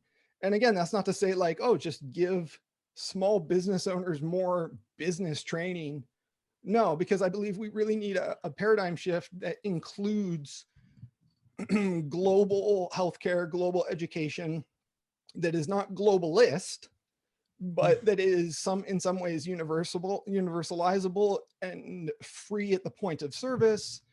And so this is why it comes back to the non-zero sum methods of analysis and the non-zero sum methods of politics, because modern monetary theory is an increasingly popular approach to macroeconomics that stipulates that we actually have the functional ability for sovereign states to print as much money as is needed to materialize these large scale programs like a Green New Deal or Medicare for all. And people can only see that if they have the kind of non-zero sum theory. All right, you lost me there. Okay. So a few things. One, I definitely agree with you. You know, you hear this line a lot about economic inequality, like, poor people have smartphones, so they should just figure it out. You know, Right. and again, I agree that just giving people access to knowledge, as we know, is not necessarily a panacea for all their particular structural, economic, psychological, whatever problems it might be. And you have to actually give people structure. You have to actually give people real opportunities, concrete interventions that will change their lives in a material sense. I liked so you lost me at the end there, and I know you're an advocate of MMT, but I will give you some. I want to give you props for what you said earlier about your policies surrounding universal healthcare and UBI. I myself don't necessarily think that those are going to be good solutions, depending on the context. There are countries that have universal healthcare schemes that seem to work out pretty well. I think in the United States, for example, we have legacy programs and a scale issue by the sheer size of the United States that precludes some of those things from happening, at least without massive amounts of structural barriers and red tape and things like that being removed first. That being said, I do think that this is a point where the left and the right can actually come to some agreement, and where I think, ironically, you might find some allies with some of the conservative nationalists who wouldn't necessarily be opposed to implementing some of these programs or jobs programs, for example, here as well. And so I just wanted to throw that out as a little bone for you to think about. Is that when I think about so I tend to call it the realignment. I called this the Great Realignment, starting in the beginning of the pandemic, which basically was just my catch-all term for the ways in which the right and the left, sort of the dissident spheres of the dissident right and the dissident left, were actually starting to find some commonalities and starting to work against sort of the mainstream system, which seemed to be opposed to both. Now, this is not the same thing as horseshoe theory. This is not both sidesism. This is not saying that once you go too far to the right, you end up, too far on the left, or once you go too far on the left, you end up on the right. It's none of that. It's just saying that there are some common positions with respect to, let's say, helping the poor or populist, again, policies that, could be implemented, and you might actually find some agreement on the other side there. So that's important. And then my last thing I want to say is, with regard to the MMT, so I'm very anti-Keynesian. I don't believe Keynesian economics works. I think it creates a lot of perversions for our society. I think we're already seeing with the current inflation levels that the United States is seeing right now, it's not going to be transitory, and that you can't just print money to solve your problems and have no ongoing side effects. And that's partly why I'm a big proponent of Bitcoin, although I'm not like a diehard Bitcoin, partisan. I don't think Bitcoin is going to solve all the world's problems, but I do think that having a hard currency that has scarcity built into it and doesn't allow what you were talking about, which is sort of just printing to solve our problems, is actually very important. So we have a bit of an economic disagreement there, but I don't think we need to get into that for the moment. I think we can just leave that as a something for the listeners to work out for themselves, because neither of us are very very economically oriented. But I will let you respond to that, and then I have a few more things to say, and we can wrap this up. Okay, cool. Yeah, I've got some economics training, right, within the broader context of my sort of transdisciplinary. But what's interesting to me is that, like, obviously in the economics classes I took and in other classes I took, there was a lot that you're not taught, right? And for good reason, right? There's just too much out there. Truth is that, or it is spoken sometimes, but university is not actually like the stereotype a lot of people paint it as, where you're just indoctrinated with, progress. You're, at least in my experience, I was just trained to think critically. I wasn't given the answers to anything. And in many cases, there is no conclusions to the debates, and you need to just sort of hold them tentatively and work with it. So coming back to economics, the MMT guys make a very compelling case for a paradigm shift in economics. And they find kind of points of origin in the history of economics, in some cases going back to St. Francis, to make their paradigm shift argument. And I'm interested in the paradigm shift arguments across all subfields, and there's quite a lot, right? And they're quite independent of each other. So that's what attracts me to it. And also I'd push back a little bit against the scale argument, like saying it's just not possible. It would just be very difficult because the United States would have to go through a period of transition where they're actively building the infrastructure that doesn't exist. So of course there is a scaling problem, but by the same token, like some of the data I've seen for China is like their COVID, and I don't know what it currently is, but at least from the beginning, their COVID infection rates were very low and it was contained. I think if I was to throw a number out there, I'd say I saw 10,000 deaths, right, in the first 6 months. You look at the United States, it's like 200,000. You don't trust that data, do you?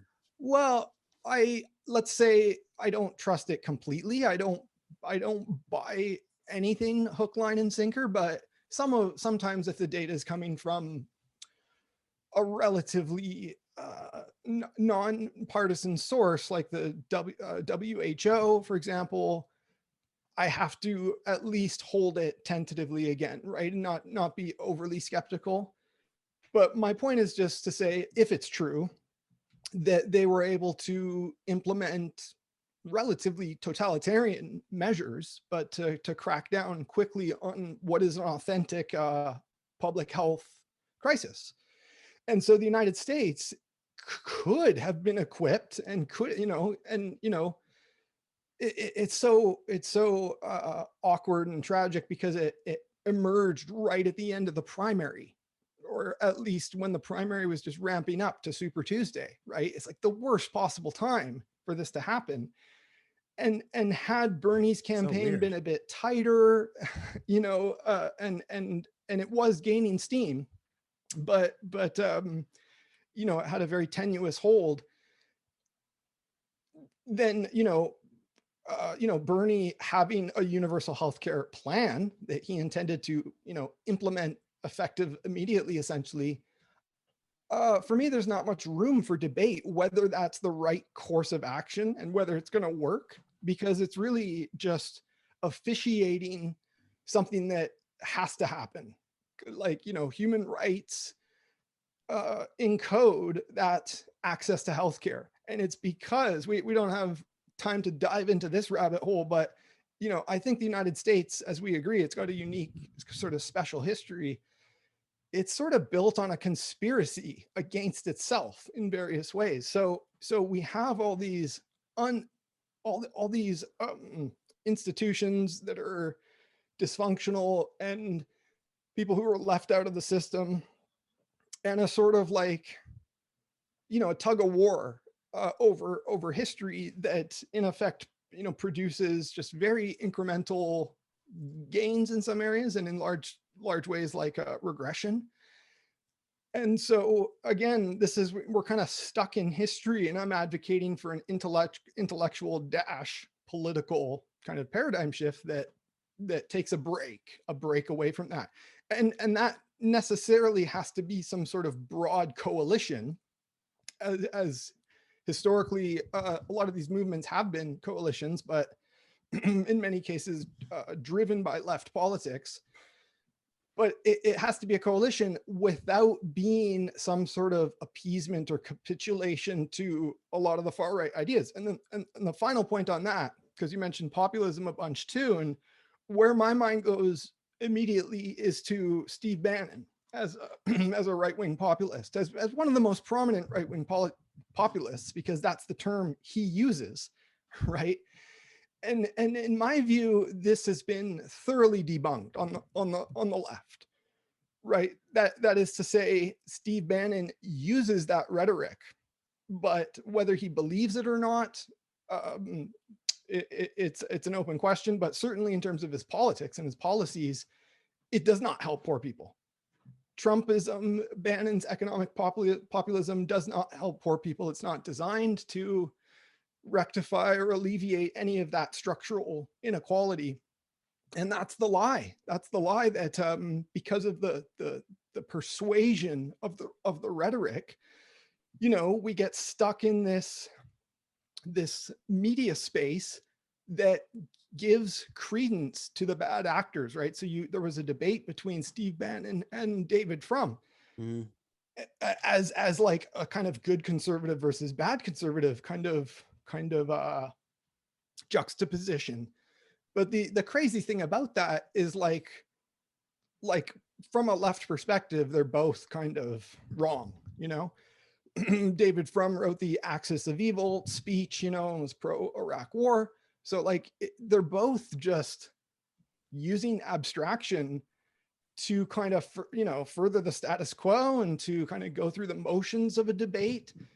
But it's very far from a resolution in any sense. And then of course there's left-wing populism. I think one of the best examples of success is Brazilian President Lula da Silva. So I'm not an expert, but just from what's been covered from a journalistic point of view is he had both good domestic socialist policies that lifted 20 million people out of poverty, which is not nothing in Brazil. And he had a good, let's say, cosmopolitan internationalist politics. Like I think he was instrumental in negotiating the Iran deal or something like that. So yeah, I mean, I hope you agree that the comparisons of left and right populism at minimum are apples and oranges. And well, I mean, I think what you said there was basically that you just don't believe in right-wing populism as a genuine movement, right?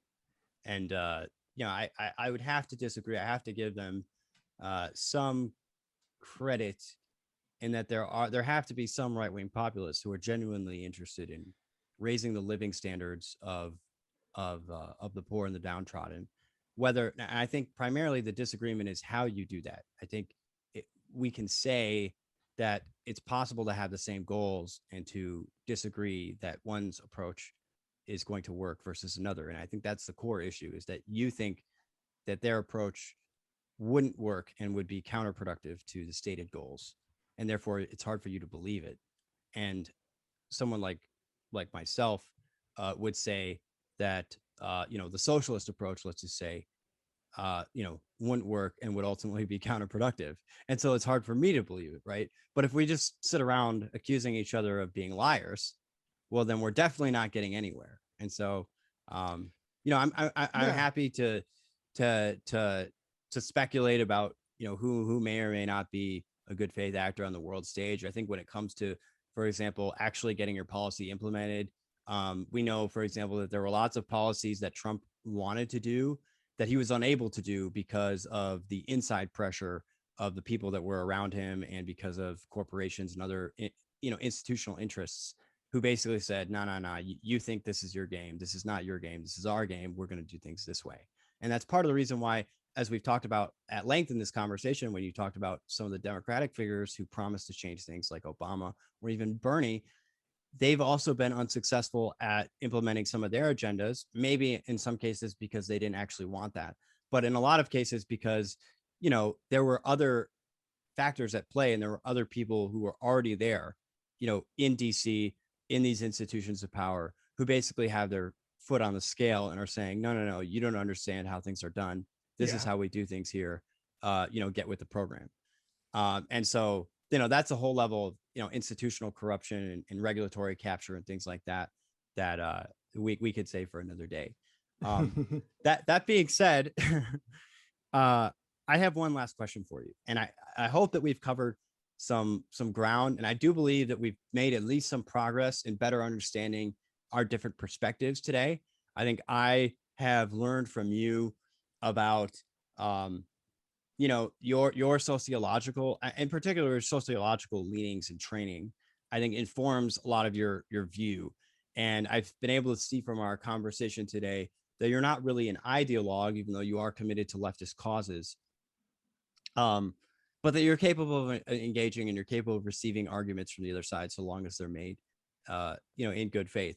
And I think I've done a good job of presenting to you my perspective and my various disagreements that I had with in particular these sort of academic theories that were kind of the pretext for this show today.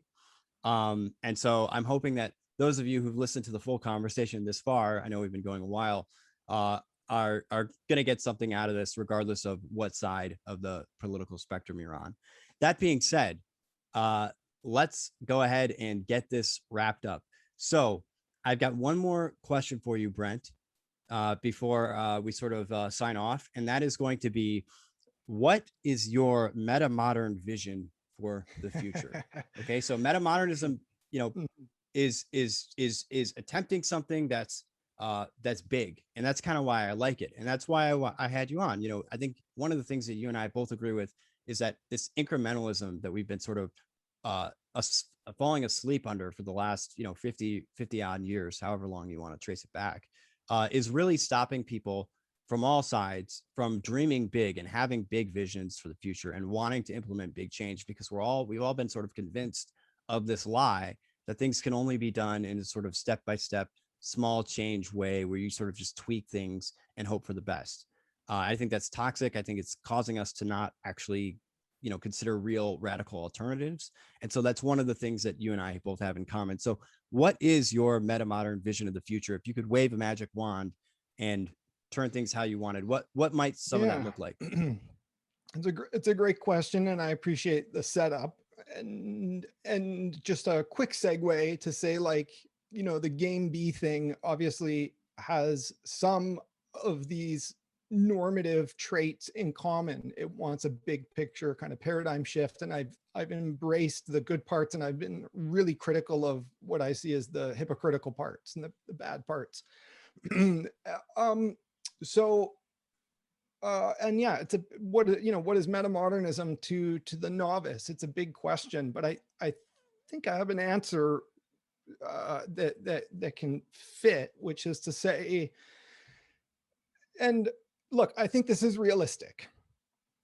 It's a tough sell, but I think and it's a very complex thing, but I think it'll be increasingly self-evident that the course of the planet and politically, we're running out of alternatives. So the top line is demilitarization, right? So, and there's a lot of interesting arguments to back up what I'm going to say, but basically invert the military industrial complex into a peace industrial complex, which means undermining a lot of the assumptions about politics and about discourse and education, that just perpetuate the militarist culture, even if we're not that engaged with it or seduced by it, right? There's war-based video games and movies. It's still a major kind of trope of our entertainment complex, which is part of it too. So the way I map the military industrial complex is also like up to like 12 kind of extensions, right? Where you have big pharma, big oil, big agro,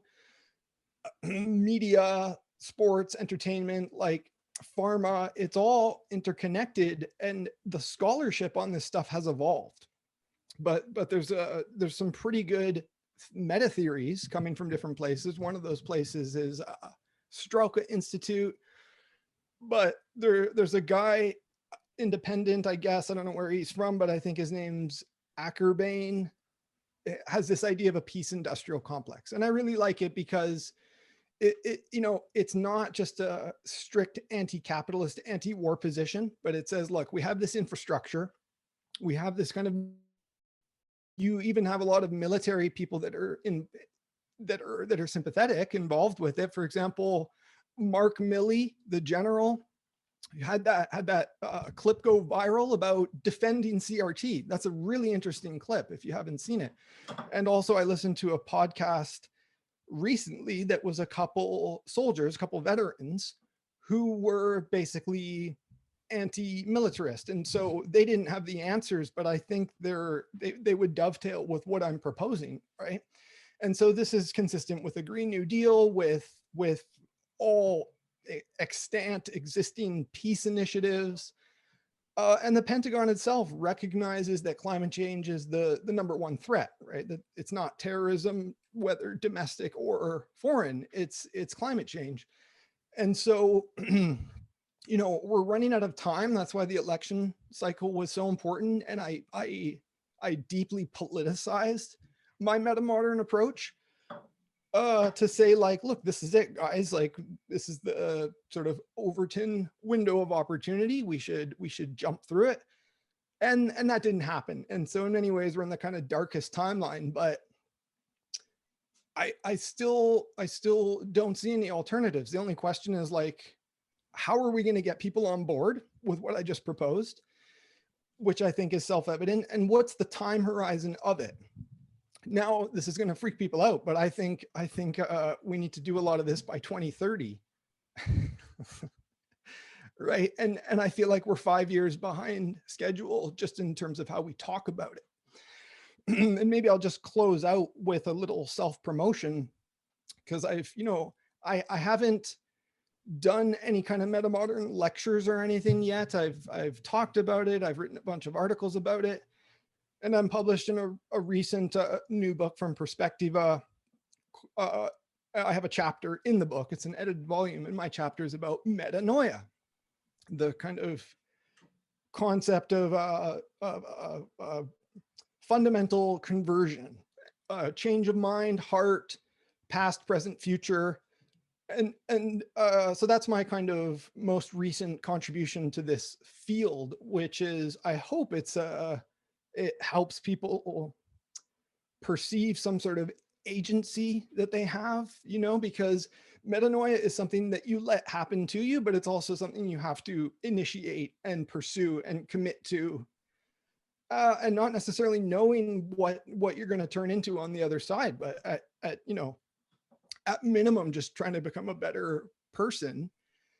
And guilt and shame and repentance are part of the conceptual makeup of that term, so that we can really just self-diagnose what the causes of our ideologies and hangups are, and sort of convert out of it. So I hope that's a sufficient answer to that question. Well, thank you so much for coming on. It was a pleasure getting into it with you today. And, as I'm sure everyone could tell who's been listening this far in, that we could just keep going on and on and on for hours and hours if we really wanted to. But we do have other things to get to. And you're busy with your institute, and, I'm busy doing this as well as some other things. So thank you so much, Brent. I really appreciate it. And I'll see you next time. I'll see you on Twitter. Yeah, thank you. And I enjoyed it, and I enjoyed the challenge. So let's keep it up. Cool. Okay.